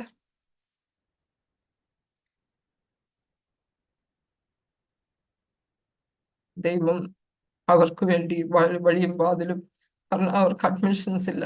അവർ പറയുന്ന ഒരു കാര്യം, ഞങ്ങളുടെ കുഞ്ഞുങ്ങളെ ആരും കെയർ ചെയ്യത്തില്ല. മാഡം എന്ന് പ്രാർത്ഥിക്കാൻ വരുവാന്നേലും ആരും അറിയല്ലേ ഞങ്ങളെ ജീവിക്കാരാണെന്ന്. അപ്പം അങ്ങനെയുള്ള ഒരു സിറ്റുവേഷനിൽ ദൈവത്തിന്റെ സ്നേഹം ഞങ്ങൾ ഇന്നും പകർന്നുകൊണ്ടിരിക്കുന്നു. അതുപോലെ ലെപ്രസി സെന്റർ അതൊക്കെ ഞങ്ങൾക്ക് പോകാൻ ദൈവം സഹായിച്ചു. ഇന്നും അവിടെ പോകുന്നുണ്ട്. അവിടുത്തെ മെയിൻ ഡയറക്ടർ ഭയങ്കര വിശ്വാസി. അവരുടെ വിശ്വാസത്തിനകത്തൊന്നും നമ്മൾ കയറി അവരോടൊന്നും ചെന്ന് പെർമിഷൻ മേടിക്കാൻ വലിയ ബുദ്ധിമുട്ട്. പക്ഷെ ഇന്നും ജസി, നീ എപ്പം വേണേലും നീ എന്നോട് പെർമിഷൻ ചോദിക്കണ്ട, നീ വന്ന് കയറിക്കോളാം എന്ന് പറയുന്നത്. അങ്ങനെ ഏക്കർ കണക്കിന് കിടക്കുന്ന ലെപ്രസി സെന്ററിനകത്ത് ഞങ്ങളുടെ സിസ്റ്റേഴ്സ് ഞങ്ങൾ ഒരുമിച്ച് പോയി ദൈവത്തിന്റെ വചനം, ലാസ്റ്റ് ടൈമിൽ ദൈവത്തിന്റെ വചനം പറയാൻ ചെന്നപ്പം കുറച്ച് ആൾക്കാർ പറയാം, ഞങ്ങൾ ഓൾറെഡി വിശ്വാസികളാ, ഞങ്ങൾക്ക് വിശ്വാസമുണ്ട് യേശു ഭഗവാന്റെ ഉപ്പറിൽ, ഞങ്ങൾക്ക് പുറത്തിറങ്ങണം, ഞങ്ങൾക്ക് സ്നാനപ്പെടണം, ഞങ്ങൾക്ക് സ്നാനമൊക്കെ അറിയാം. അപ്പൊ ഞാൻ വളരെ അയ്യോ ഇവരൊക്കെ ഇങ്ങനെ ഇതിനകത്ത്, പിന്നെ നിങ്ങൾ പൂജ ചെയ്യാൻ പോകുമല്ലോ. അന്നേരം പറയാ, ഞങ്ങൾ പൂജ ചെയ്യാൻ പോയില്ലെങ്കിൽ ഞങ്ങൾ പിന്നെ പുറത്തിറങ്ങി സ്നാനപ്പെട്ടാൽ ഞങ്ങളെ ആരും നോക്കും, ഞങ്ങളെ ആര് ഷെൽട്ടർ തരും? അതുകൊണ്ട് ഞങ്ങൾ ഇതിനകത്ത് ഫസ്കിയ, ഞങ്ങൾ ഇതിനകത്ത് കുരുങ്ങി, ഞങ്ങൾക്ക് ബൈബിള് തരാമോ? ഇവിടെ ഇത്രയും റെസ്ട്രിക്ഷൻസ് നടക്കുമ്പോഴും ഞാൻ ലാസ്റ്റ് ടൈമിൽ ഇത്രയും ബൈബിൾ ഡിസ്ട്രിബ്യൂട്ട് ചെയ്യാൻ ദൈവം ഞങ്ങളെ സഹായിച്ചു. ഇന്നും ആ ലെപ്രസി സെന്ററിൽ ഞങ്ങൾ പോകുന്നുണ്ട്. 62 കുട്ടികളാണ് ലെപ്രസി ആൾക്കാരുടെ മക്കൾ അവിടെ പഠിക്കുന്നത്. അവരോട് നമ്മൾ പോയി സുവിശേഷം പറയും, അവർക്ക് വേണ്ടിയ റിസോഴ്സസ് നമ്മൾ കൊടുക്കും. അതെല്ലാം നമ്മൾ ഹെൽപ്പ് ചെയ്യാൻ ദൈവം ഞങ്ങളെ സഹായിക്കുന്നു. എവിടെ പോയാലും ഒരു പെൻസിലിന്റെ അറ്റം കൊടുക്കണമെങ്കിൽ ഞാൻ സുവിശേഷം പറയാതെ ഞാൻ കൊടുക്കുകയുമില്ല. അതെന്റെ ഒരു നിയമമാണ്. എൻ്റെ കർത്താവിന്റെ സ്നേഹം, എന്നെ ദൈവം വലിച്ചെടുത്തു, എന്നെ ഇങ്ങനെ ആക്കിയ ദൈവം, അവർക്ക് ആ ദൈവ സ്നേഹം അറിയണം. അതുപോലെ ഞങ്ങൾ ഇവിടുന്ന് ഒരു 40 കിലോമീറ്റർ ദൂരമുള്ള ആദിവാസി കുട്ടികൾ പഠിക്കുന്ന ഒരു സ്കൂളുണ്ട്. അവിടെ കന്യാസ്ത്രീമാരാണ് ആ സ്കൂളെല്ലാം നടത്തുന്നത്. അവര് സിസ്റ്റേഴ്സ് ഇപ്പം നമ്മുടെ ബൈബിള് വായിക്കാനും പരിശുദ്ധാത്മാവിന്റെ അഭിഷേകവും അവര് ഇപ്പം നമ്മളവിടെ പോയത് കൊണ്ട് 100% വിജയം. ആദിവാസി കുഞ്ഞുങ്ങൾക്ക് ഇംഗ്ലീഷ് അറിയത്തില്ല, അവരെ പഠിപ്പിക്കാൻ എല്ലാ ശനിയാഴ്ചയും ഞങ്ങളവിടെ പോവും. അത് ത്രൂ നമ്മൾ ദൈവത്തിന്റെ വചനം പറയുകയും സൺഡേ സ്കൂളിൽ സ്ക്രിപ്റ്റേഴ്സ് ഒക്കെ നമ്മൾ അവരെ പഠിപ്പിക്കുകയും ബൈബിളിനകത്തെ കഥകളൊക്കെ പഠിപ്പിക്കുകയും അതൊരു ടൂളായിട്ട് നമ്മൾ അവിടെ പോകാൻ ദൈവം സഹായിക്കുന്നുണ്ട്. അവിടെ പ്രാർത്ഥിക്കാൻ ദൈവം സഹായിക്കുന്നു. എല്ലാ ശനിയാഴ്ചയും പോവും. ഞായറാഴ്ച അവിടെ ഗേൾസിന്റെ ഒരു ഹോസ്റ്റലുണ്ട്, അവരോട് പോയി പറയാം. അവർക്ക് ഹൈജീനിക് എന്തുവാന്ന് അറിയത്തില്ല, വേൾഡ് എന്തുവാന്ന് അറിയത്തില്ല, കർത്താവിന്റെ സ്നേഹം എന്തുവാന്ന് അറിയത്തില്ല. ആ കുഞ്ഞുങ്ങളോട് ഞങ്ങൾ പോയി വളരെ കഷ്ടപ്പാടാണ് പോയി ദൈവത്തിന്റെ മഹത്വവും ദൈവത്തിന്റെ സ്നേഹം അവരോട് പറയാൻ ദൈവം സഹായിക്കുന്നു. എല്ലാ കന്യാസ്ത്രീമാരും നമ്മൾക്ക് ഒത്തിരി സപ്പോർട്ടാണ്. അവരും നമ്മൾ കൊടുത്ത ബൈബിളുകൾ ഇപ്പം വായിക്കുന്നത്. അവിടുത്തെ അധ്യാപകരും എല്ലാവരും നമ്മളെ വചനം വായിക്കുകയും പ്രാർത്ഥിക്കുകയും ദൈവത്തിൻ്റെ സ്നേഹം അവർക്ക് എന്തുവാന്ന് അവരോട് പങ്കിടാൻ ദൈവം സഹായിച്ചു. അങ്ങനെ എല്ലാം special days, women's day, mother's day, teachers' day, ഒരു ദിവസം ഞാൻ വീട്ടിയിരിക്കത്തില്ല. എൻ്റെ കൂട്ടത്തിലെ സിസ്റ്റേഴ്സിനെയും കൊണ്ടുപോയി നേരത്തെ അവരോട് പ്രയർ പെർമിഷൻ മേടിച്ചിട്ട് അവരുടെ എല്ലാ അടുക്ക പോയി നമ്മൾ പ്രാർത്ഥിക്കും. വിമൻസ് ഡേയുടെ ദിവസം ഞാൻ എല്ലായിടത്തും എത്രയും പ്രോഗ്രാം ഉണ്ടാക്കുമോ ആ പ്രോഗ്രാമുകളെല്ലാം ഞാൻ ഉണ്ടാക്കും. ആ സമയത്ത് ദൈവത്തിൻ്റെ വചനം നമുക്ക് ഷെയർ ചെയ്യാൻ പറ്റുന്ന ജനുവരി 1, എല്ലാ ജനുവരി 1, 2 ദിവസങ്ങളിൽ ഞാൻ എല്ലാം പോലീസ് സ്റ്റേഷൻ നമ്മൾ ഓർക്കും പോലീസ് സ്റ്റേഷനിലൊക്കെ പോയാൽ അവരൊക്കെ എന്തെങ്കിലും പറയുമല്ലോ എന്ന്. പക്ഷെ അങ്ങനല്ല, അവർക്ക് നീഡ്. അവരിങ്ങോട്ട് പറയും, നിങ്ങൾ ഇങ്ങനെ വന്ന് പ്രാർത്ഥിച്ചത് ഞങ്ങൾക്ക് ഏറ്റവും അനുഗ്രഹമായെന്ന്. പോലീസുകാർ കരയും. അങ്ങനെ നമ്മളെല്ലാ പോലീസ് സ്റ്റേഷൻസും കമ്മീഷണറുടെയും ഓഫീസുകളിലും മേയർ, കളക്ടർ എല്ലായിടത്തും പോയി കർത്താവിൻ്റെ വചനം പറയും. കർത്താവ് പറഞ്ഞിട്ടുണ്ട് അധികാരികൾക്ക് വേണ്ടി പ്രാർത്ഥിക്കണമെന്ന്. ആ വചനം എടുത്ത് ഞങ്ങൾ പറയും. വലിയൊരു പിന്നെ കാർഡുകൾ ഞങ്ങൾ ഉണ്ടാക്കി വെച്ചിട്ടുണ്ട്. ആ കാർഡുകളെല്ലാം അവർക്ക് ഡിസ്ട്രിബ്യൂട്ട് ചെയ്യാം. അതിനകത്തൊക്കെ വചനമാണ്. ഒരു പ്രാവശ്യം ഒരു കളക്ടർ ചോദിച്ചു ഈ വചനത്തിൻ്റെ അർത്ഥം എന്താണെന്ന്. അങ്ങനെ എൻ്റെ നമ്പറുകളും ഒക്കെ വാങ്ങിച്ചു വെച്ചു. പിന്നെ പിന്നെ അറിയുന്നത് ഞങ്ങളുടെ ചർച്ചിൽ വരണമെന്ന് ആഗ്രഹിക്കുന്നു എന്ന് പറഞ്ഞു. ആ സമയത്ത് പിന്നെ അറിയുന്നത് അവരുടെ ഫാമിലിയിൽ ഒരു പ്രോബ്ലം ഉണ്ടായി, ഡൈവോഴ്സ് പോലെ എത്തിയിരിക്കുന്നു, അവർ ഭാരപ്പെട്ടിരിക്കുന്നു. അവർക്ക് വേണ്ടി പ്രാർത്ഥിക്കാൻ നമ്മൾ ഓർക്കും അധികാരികളുടെ അടുക്കൽ എങ്ങനെയാണ് പോകുന്നത്. നമ്മളൊരു സ്റ്റെപ്പ് ദൈവത്തിന് വേണ്ടി വെച്ചാൽ കർത്താവ് നമ്മളെ യൂസ് ചെയ്യുക തന്നെ ചെയ്യും. കർത്താവിന് ഒരു കാര്യവും അസംഭവമല്ല. നമ്മൾ സ്റ്റെപ്പ് എടുക്കുന്നതെന്ന് മാത്രമാണ് ദൈവം നമ്മളെ കൊണ്ട് നോക്കുന്നത്. ആരും വലിയവരെന്നും ചെറിയ സൊസൈറ്റികളിലെല്ലാം ഞാൻ മീറ്റിംഗ് വെച്ചിട്ടുണ്ട്. എൻ്റെ സൊസൈറ്റികളിൽ എനിക്ക് ഒരു തേഴ്സ്റ്റാണ്. കർത്താവെ, ആത്മദാഹം എന്നെ കൊണ്ട് പറ്റത്തേയില്ല. വെളിയിലിറങ്ങുമ്പോൾ മനുഷ്യര് നശിച്ചു പോകുന്നു. അവരാരാധിക്കുന്നത് കാണുമ്പോൾ, അവർ ഐഡൽസിനെ വർഷിപ്പ് ചെയ്ത് കാണുമ്പോൾ ഞങ്ങൾക്ക് ഭയങ്കര ഭാരമാണ്. എല്ലാ വെള്ളിയാഴ്ചയും പ്രേ ഫോർ നേഷൻ എന്നും പറഞ്ഞ് ഞങ്ങൾ ഒരു ഗ്രൂപ്പ് സിസ്റ്റേഴ്സ് ഇരുന്ന് പ്രാർത്ഥിക്കും. അതുപോലെ എല്ലാ മാസവും 3 days ഫാസ്റ്റിംഗ് എടുത്ത് പ്രേ ഫോർ ചിൽഡ്രൻ. അത് ഒരു ഭാരം തന്നതാണ്. നമ്മുടെ കുഞ്ഞുങ്ങൾ, വിശ്വാസി കുഞ്ഞുങ്ങൾ മുന്നോട്ട് വന്ന അവർക്ക് ഇവാഞ്ചലിസം അവരുടെ ഹൃദയത്തിൽ ഇല്ലാതെ, പിന്നെ അവർ വേൾഡ് അട്രാക്ഷനകത്തൊക്കെ പോയി ഒരു ഐഡിയൽ സ്വഭാവം ഇല്ലാതെ നമ്മുടെ വിശ്വാസികൾ ഒത്തിരി കുഞ്ഞുങ്ങളുണ്ട്. അവർ നന്നായി വന്നില്ലെങ്കിൽ നമ്മൾ പുറത്ത് പിന്നെ എന്ത് സുവിശേഷം പറയാനാ പോകുന്നത്? ആ ഒരു ബേർഡൻ എനിക്ക് തന്നതുകൊണ്ട് ഞാൻ പ്രേ ഫോർ ചിൽഡ്രൻ എന്ന് പറഞ്ഞ് ഞങ്ങളിപ്പോൾ എല്ലാ മാസവും അങ്ങനെ സിസ്റ്റേഴ്സിൻ്റെ കൂടെ ഇരിക്കുന്നു. ഇപ്പം ഒരു ഭാരം ദൈവം തന്നിരിക്കുന്നത് pray for pastors and family.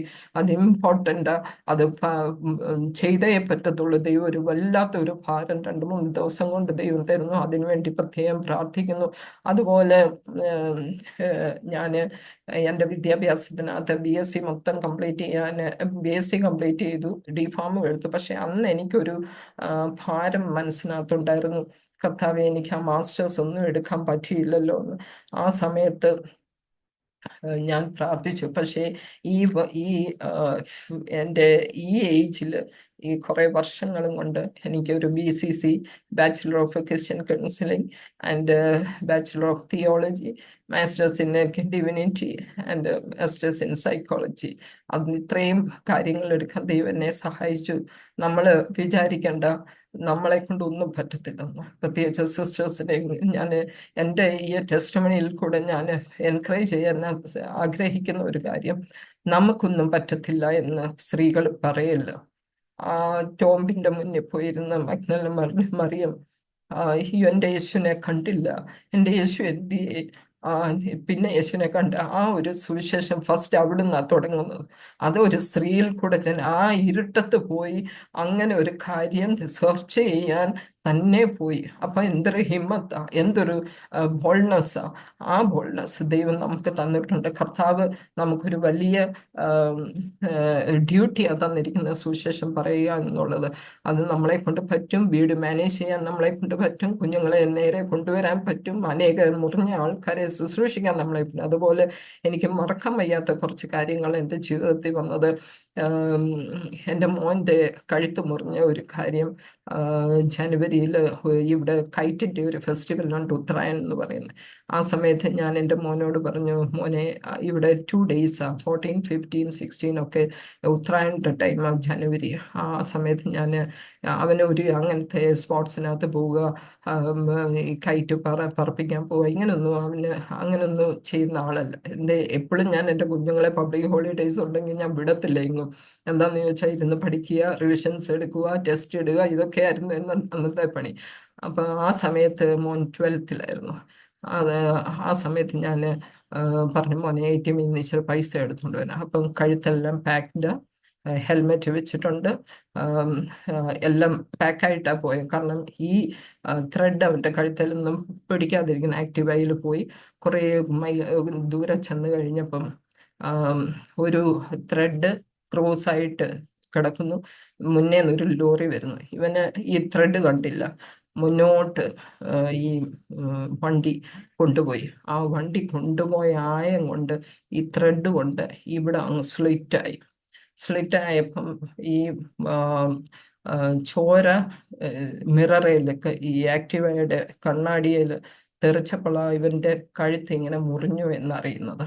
So ആ ത്രെഡ് ഗ്ലാസ് കൊണ്ടൊക്കെ മിക്സ് ചെയ്ത് ത്രെഡ് ഉണ്ടാക്കുന്നത് എന്തിനാന്ന് ചോദിച്ചാൽ വേറെ കൈറ്റിനെ ഈ ഓപ്പോസിറ്റ് എന്താ പറയുന്നത് എൻടാങ്കിൾ ചെയ്ത് അതിനെ കട്ട് ചെയ്യണമെങ്കിൽ ഈ ത്രെഡിനകത്ത് ഗ്ലാസ്സസ് ഒക്കെ ഉണ്ടെങ്കിൽ അങ്ങനെ അവൻ്റെ കഴുത്ത് മുറിഞ്ഞു.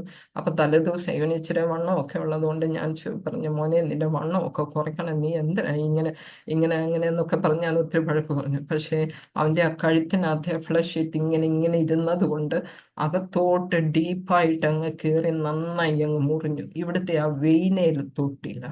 പക്ഷേ എന്നോട് പറഞ്ഞു, അമ്മേ എൻ്റെ കഴുത്ത് മുറിഞ്ഞു എന്ന് പറഞ്ഞപ്പം ഞാൻ പറഞ്ഞു, മോനെ എങ്ങനെ നീ എങ്ങും വരുവാൻ പറ്റുമോ? ഞാൻ വരുവാന്ന് പറഞ്ഞു. പക്ഷേ അവൻ ഒരു കയ്യിൽ ഇങ്ങനെ പിടിച്ച് ഒരു കയ്യിൽ ആക്റ്റീവായി ഓടിച്ച് ആ വരുന്ന വഴി വെള്ളം ചോദിച്ചു ആൾക്കാരോട്, ആരും കൊടുത്തില്ല. ആരും അത് നോക്കി പോലുമില്ല. എന്ന് പറഞ്ഞാൽ അതുപോലത്തെ മുറിവായിരുന്നു. അവൻ വീട്ടിൽ വന്നു, എങ്ങനെയോ വീട്ടിൽ വന്നു. ഞാൻ ഒറ്റ നോട്ടം നോക്കിയപ്പം അത് മൊത്തം മുറിഞ്ഞിരിക്കുന്നു. നീ വാഷ് ചെയ്യുമെന്ന് പറഞ്ഞു. ഞാൻ അവനെ വാഷ് ചെയ്യാൻ പറ്റത്തില്ല, നീറും. എന്നിട്ടും ഞാൻ പറഞ്ഞു, കാരണം അവനെ അത് ഫീൽ ചെയ്യണ്ടെന്ന് വെച്ചാൽ. പെട്ടെന്ന് എൻ്റെ കൂട്ടുകാരി ഇവിടെ സൊസൈറ്റിയിലുണ്ട്, മോളെ നീ ഓടി വാ, എൻ്റെ കുഞ്ഞിൻ്റെ കഴുത്ത് മുറിഞ്ഞു എന്ന്. അവള് ആ സമയത്ത് ആ ഹോസ്പിറ്റലിലോട്ട്, ഇവിടെ ഒരു ഫേമസ് ഹോസ്പിറ്റലുണ്ട്, ആ ഹോസ്പിറ്റലിലോട്ട് പോകാൻ അവൾ ഇറങ്ങുന്ന സമയത്ത് ഞാൻ പറഞ്ഞു, മോളെ ഓടി വാ എന്ന് പറഞ്ഞു. ജെസ്സി ഞാൻ ഹോസ്പിറ്റലിലോട്ട് പോകാൻ, ഞാൻ കൊണ്ടുപോകാൻ ചേരണേ എന്ന് പറഞ്ഞു. ആൾക്കാരെ എല്ലാം കൂടെ കൂട്ടി ഹോസ്പിറ്റലിൽ കൊണ്ടുപോയി 2 hours ഓപ്പറേഷൻ. അത് കഴിഞ്ഞാൽ എന്നെ കൊണ്ടുപോയത്. ഞാൻ നോക്കിയപ്പോൾ എൻ്റെ കുഞ്ഞിൻ്റെ കഴുത്തെല്ലാം പാക്കായി ഇങ്ങനെ അവനെ കൊണ്ടുവന്ന് ഇങ്ങനെ കിടത്തിയിരിക്കുന്നു. ഞാൻ ഒറ്റ നോട്ടമേ നോക്കിയുള്ള, എന്നെ കൊണ്ട് സഹിക്കത്തില്ല. എൻ്റെ പാസ്റ്റേഴ്സും എൻ്റെ ചർച്ചിലെ ആൾക്കാരും എല്ലാവരും കൂടി നിൽപ്പുണ്ട്. പിന്നെ പിറ്റേ ദിവസം ഡോക്ടർ പറഞ്ഞു, ജെറിൻ നീ വളരെ ലക്കിയാ കേട്ടോ, ദൈവം നിന്നെ രക്ഷിച്ചതാ, നിന്റെ ഗോഡ് നിന്നെ രക്ഷിച്ചു എന്ന് പറഞ്ഞു. സത്യം പറഞ്ഞ എൻ്റെ ചർച്ചെല്ലാം ഒരു മനസ്സോടെ പ്രാർത്ഥിച്ചു. 4 days കൊണ്ട് ആ സ്റ്റിച്ചസ് എല്ലാം ഉണങ്ങി. എനിക്കറിയത്തില്ല ഇത്ര പെട്ടെന്ന് ആ സ്റ്റിച്ച് എങ്ങനെ ഉണങ്ങിയാണ്. ആ സ്റ്റിച്ചെല്ലാം എടുത്ത് അവൻ തിരിച്ച് വീട്ടിൽ വന്നു. ആ ഡോക്ടറോട് അവനെ പറയാൻ വന്നു, my God is great, he is faithful. കർത്താവ് അവനെ അവിടെ ഒരു സാക്ഷി പറയാൻ ദൈവം സഹായിച്ചു. ഇന്നും എവരി ജനുവരിയിൽ അവൻ്റെ സാക്ഷ്യം അവൻ ഇടാനും മറ്റുള്ളവർക്ക് അവനെ ദൈവം രക്ഷിച്ച കഥ പറയാൻ ദൈവം സഹായിച്ചു. അതുപോലെ മോടെ 10th സ്റ്റാൻഡേർഡ് എനിക്കൊരിക്കലും മറക്കാൻ പറ്റത്തില്ല. അവള് 10th സ്റ്റാൻഡേർഡിൽ പ്രിലിംസ് നടക്കുന്ന സമയത്ത് അവൾ സ്കൂളിൽ പോയത് ഞാൻ രാവിലെ ഓർക്കുന്നു. തിരിച്ചു വരുന്ന സമയത്ത് അവളെ എല്ലാവരും കൂടെ എടുത്തോണ്ട് വരുന്നു. ഞാൻ നോക്കിയപ്പം കാലിൻ്റെ മുട്ട് മുതൽ താഴെ വരെ ഇങ്ങനെ മൊത്തം ബോയിൽസ് കൊണ്ട് നിറഞ്ഞിരിക്കുന്നു. കുഞ്ഞിന് കാല് നിലത്ത് വെക്കാൻ പറ്റത്തില്ല. എന്ത് പറ്റിയെന്നും അറിയത്തില്ല. സഡൻ ഉണ്ടായ ഒരു കാര്യമാണ്.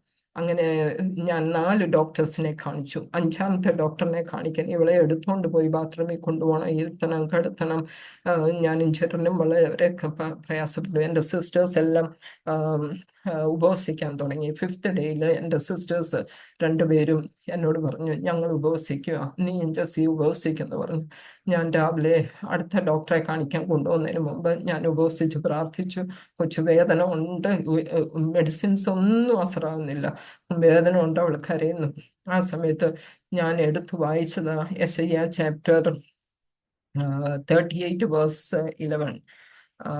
അതിനകത്ത് എഴുതിയിട്ടുണ്ട്, എസ്കിയ രാജാവിൻ്റെ ദീനം പിടിച്ച് മരിപ്പാറായി. പക്ഷേ അതിൻ്റെ ലാസ്റ്റ് പോർഷൻ 21 വേഴ്സ് വായിച്ചപ്പോൾ അതിനകത്ത് എഴുതിയിരിക്കുന്നു, യെശയ്യാ പ്രവാചകൻ പറയുന്നു, അവൻ്റെ ബോയിൽസിനെ അത്തിപ്പഴ കട്ട കൊണ്ട് പുരട്ടി ഹീൽ ചെയ്യാൻ.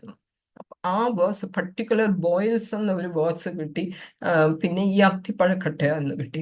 എനിക്കറിയത്തില്ലേ, പക്ഷെ എനിക്ക് എൻ്റെ മനസ്സിൽ ഞാൻ ഈ ഫിഗിനെ എവിടെ നിന്ന് ഒപ്പിക്കും എന്ന് വിചാരിച്ച് ഞാൻ ഫ്രൂട്ട്സ് കടയിൽ പോയി. അപ്പൊ അവര് പറയാ, ഇന്ന് ഈ ഫിഗ് ഇവിടെ വരേണ്ടതല്ല, പക്ഷെ ഇന്ന് ഇത് ഔട്ട് ഓഫ് സീസണാ, പക്ഷെ വന്നു. ഞാൻ നല്ല പ്രൈസ് കൊടുത്ത് അത് വാങ്ങിച്ചു. ഇവിടെ ഇതിനകത്ത് എങ്ങനെ പറഞ്ഞോ അങ്ങനെ ഞാൻ അതിൻ്റെ പൾപ്പെടുത്ത് യേശുവിൻ്റെ നാമത്തിൽ, യേശുവിൻ്റെ രക്തം, യേശുവിൻ്റെ രക്തം, യേശുവിൻ്റെ രക്തം പറഞ്ഞ് ഞാൻ അവളുടെ ബോയിൽസേൽ മൊത്തം സോഫ്റ്റ്ലി ടച്ച് ചെയ്ത് ഇത് പുരട്ടി. പാസ്റ്ററെ, അതെനിക്ക് പറയാൻ പറ്റത്തില്ല. Instant healing. ഇൻസ്റ്റന്റ് ഹീലിംഗ് എന്ന് പറഞ്ഞാൽ ആ ബോയിൽസ് മൊത്തം ചൊക്കി. സോ ചിലപ്പം ഇതിനകത്ത് ഈ ഓൾഡ് ടെസ്റ്റ്മെന്റിനകത്തൊക്കെ ഈ മില്ലറ്റ്സിനെ പറ്റിയൊക്കെ വായിക്കുമ്പോൾ ഞാൻ പറയും, എഴുതി വെക്ക്.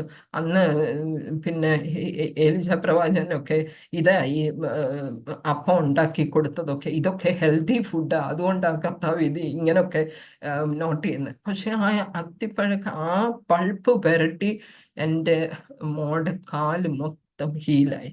എനിക്കറിയത്തില്ല. അപ്പൊ ആരോ കളിയാക്കി എന്നോട് പറഞ്ഞു, എന്നാ ഷുഗറിനും ഒരു മെഡിസിൻ ജസ്റ്റ് സിസ്റ്റർ ഇതിനകത്ത് കണ്ടുപിടിക്കുന്ന പറഞ്ഞു. ഞാനതൊന്നും കേട്ടില്ല. കർത്താവിനോട് സംസാരിച്ച് ഞാൻ അങ്ങനെ ചെയ്തു. ഒരു പൊട്ടിയെ പോലെ ഞാനത് അത് ചെയ്തു.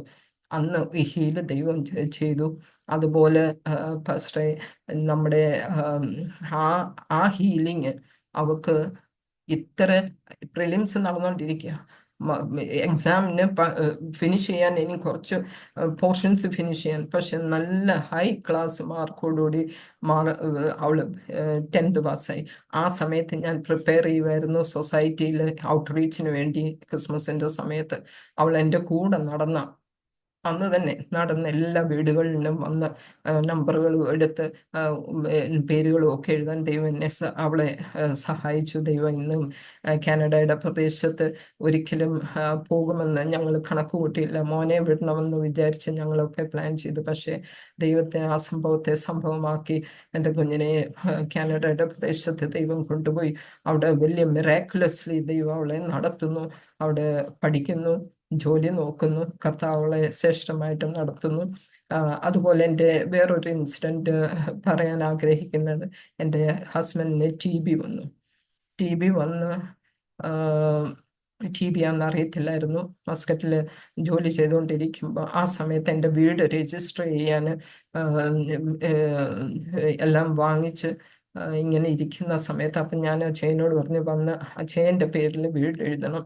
അന്നേരം പറഞ്ഞു, വേണ്ട, നിന്റെ പേരിൽ, എനിക്കിഷ്ടമല്ല, എൻ്റെ പേരിലൊന്നും എനിക്ക് ആവശ്യമില്ല, അജയൻ തന്നെ വരണം എന്ന് പറഞ്ഞു. വെറുതെ ആ പൈസ കളയണ്ടെന്ന് പറഞ്ഞ് ഇങ്ങനെ പ്രാർത്ഥിച്ചുകൊണ്ടിരിക്കുന്ന സമയത്ത് അജയൻ അച്ചാനൊക്കെ ഇങ്ങനെ ഹിപ്പിൻ്റെ അവിടെ ഒരു വേദന വന്ന് നടക്കാൻ വയ്യാത്ത അവസ്ഥ. അവിടെ സ്ലിപ്പ് ഡിസ്ക് ആണെന്നും പറഞ്ഞ് അവർ പറഞ്ഞ് ട്രീറ്റ്മെൻറ്റ് എടുത്ത് ഒന്നും കുറയുന്നില്ല. ആൾക്കാർ എടുത്തുകൊണ്ട് ബാത്റൂമിൽ കൊണ്ടുപോയി ഇരുത്തുക, ഇങ്ങനെ കാര്യങ്ങൾ നടക്കുക. ആ സമയത്ത് ഞാൻ ഒരിക്കലും ഞാൻ മറക്കത്തില്ല. തിരിച്ച് ഡോക്ടർ പറഞ്ഞു, നാട്ടിൽ പൊക്കോളാൻ പറഞ്ഞു, നാട്ടിൽ പോയി ട്രീറ്റ്മെൻറ്റ് എടുക്കാൻ. അപ്പം ഞാൻ പ്രാർത്ഥിക്കുക, കർത്താവെ, പ്ലെയിനെ കയറി എൻ്റെ വീട്ടിൽ വരുന്നിടം വരെ ആ വേദന ഇളകരുതെന്ന്. ഞാൻ അച്ഛൻ അവിടുന്ന് ഫ്ലൈറ്റ് കയറിയപ്പം മുതൽ ഞാൻ ഇവിടെ ഫ്ലൈറ്റ് ഇറങ്ങുന്നിടം വരെ ഞാൻ പ്രാർത്ഥിച്ചു രാത്രിയിൽ, ദൈവമേ ആ വേദന വരട്ടെ. ഇവിടെ വന്ന് 4 ദിവസം വരുന്ന കണ്ട് വീൽ ചെയറിൽ കൊണ്ടുവരുന്ന കണ്ടപ്പോൾ ഞാൻ ഒത്തിരി അങ്ങ് വിഷമിച്ചു. ദൈവമേ, ഈ രജിസ്ട്രേഷൻ നടക്കുക, ഈ വീട് കൊള്ളത്തില്ലെന്ന ഇതെന്തോ അപശകനമുണ്ട്, ഇങ്ങനൊക്കെ പറഞ്ഞ് ഫോൺ വന്നുകൊണ്ടിരിക്കുക. ഞാൻ പറഞ്ഞു, ഇതൊന്നും കണ്ടൊന്നുമല്ല, ഞാൻ വാങ്ങിക്കുന്ന കർത്താവ് എന്നെ കൊണ്ട് വാങ്ങിപ്പിച്ചു ഏൽപ്പിച്ചെങ്കിൽ ഇതിൻ്റെ ഒരു കാര്യത്തിനും ദൈവം തടസ്സം ചെയ്യുകയല്ല, ഞാൻ ഇത് വാങ്ങിക്കുക തന്നെ ചെയ്യുമെന്ന് പറഞ്ഞു. അങ്ങനെ അജയൻ ഇവിടെ വന്ന് 4 ദിവസം കഴിഞ്ഞപ്പം വീണ്ടും അജയന് ഈ വേദന ഇളകി. എന്നെ അങ്ങ് എടുക്കാൻ പ്രാർത്ഥിക്ക് ജെസ്സി എന്ന് പറഞ്ഞു. MRI ചെയ്തപ്പം MRI ചെയ്തു കഴിഞ്ഞപ്പം അറിഞ്ഞു ഇത് ബോൺ TB ആണെന്ന് അറിഞ്ഞു. ഹോസ്പിറ്റലിൽ പിന്നെയും ട്രീറ്റ്മെൻറ്റ് ചെയ്യാൻ പറ്റുന്നില്ല. ലിവറിനകത്തൊരു പ്രോബ്ലം വന്നു. അന്ന് ഒരു സിസ്റ്ററും ഒരു ബ്രദറും കൂടെ കട്ടിലിന് ചുറ്റിനും നടന്ന് പ്രാർത്ഥിച്ചു. പിറ്റേ ദിവസത്തെ റിപ്പോർട്ടെല്ലാം നോർമലായി. മെഡിസിൻസ് സ്റ്റാർട്ട് ചെയ്യാൻ ദൈവം സഹായിച്ചു. ഡോക്ടർ പറഞ്ഞു 1.5 ഇയർ വരെ ജോലിക്ക് പോകാൻ ഒക്കത്തില്ല എന്ന് പറഞ്ഞു. പക്ഷേ ദൈവം അവിടുന്ന് ഡിസ്ചാർജ് ചെയ്യാൻ ഞങ്ങളുടെ കയ്യിൽ പൈസയുണ്ട്. പക്ഷേ അന്ന് ഡിസിഷൻസ് എടുക്കാൻ വലിയൊരു കൊണ്ടുപോകണം, എന്ത് ചെയ്യണം, കാരണം ഇതും കണ്ടുപിടിക്കാൻ വലിയ പാട്. അത് കഴിഞ്ഞ് ഒരു സിസ്റ്റർ പറയുക, ഞങ്ങൾക്ക് ഡിസ്ചാർജിൻ്റെ ബില്ല്, ജേക്കബിൻ്റെ ഡിസ്ചാർജിൻ്റെ ബില്ല് ഞാൻ കൊടുക്കും, അതിന് ജസ്റ്റ് സിസ്റ്റർ പ്രാരംഭപ്പെട്ട. അങ്ങനെ എല്ലാം ദൈവം വഴിക്കെല്ലാം മിറാക്കുലസ്ലി ചെയ്ത് വീട്ടിൽ ഡിസ്ചാർജ് ചെയ്ത് കൊണ്ടുവന്ന് കഴിഞ്ഞ് 3 മാസം സ്റ്റെപ്റ്റോമൈസിൻ ഇഞ്ചക്ഷൻ എടുക്കണമായിരുന്നു. ആ ഇഞ്ചക്ഷൻ എടുത്ത് മെഡിസിൻസും ചാലു ചെയ്തു. പക്ഷെ ആ ചൈന 3 മാസം കഴിഞ്ഞപ്പോഴത്തേന് അതിനോട്ടിടയ്ക്ക് ദൈവം ഞാൻ ആഗ്രഹിച്ച പോലെ പ്രാർത്ഥിച്ചതുപോലെ ഈ രജിസ്ട്രേഷൻ നടക്കാൻ ദൈവം സഹായിച്ചു.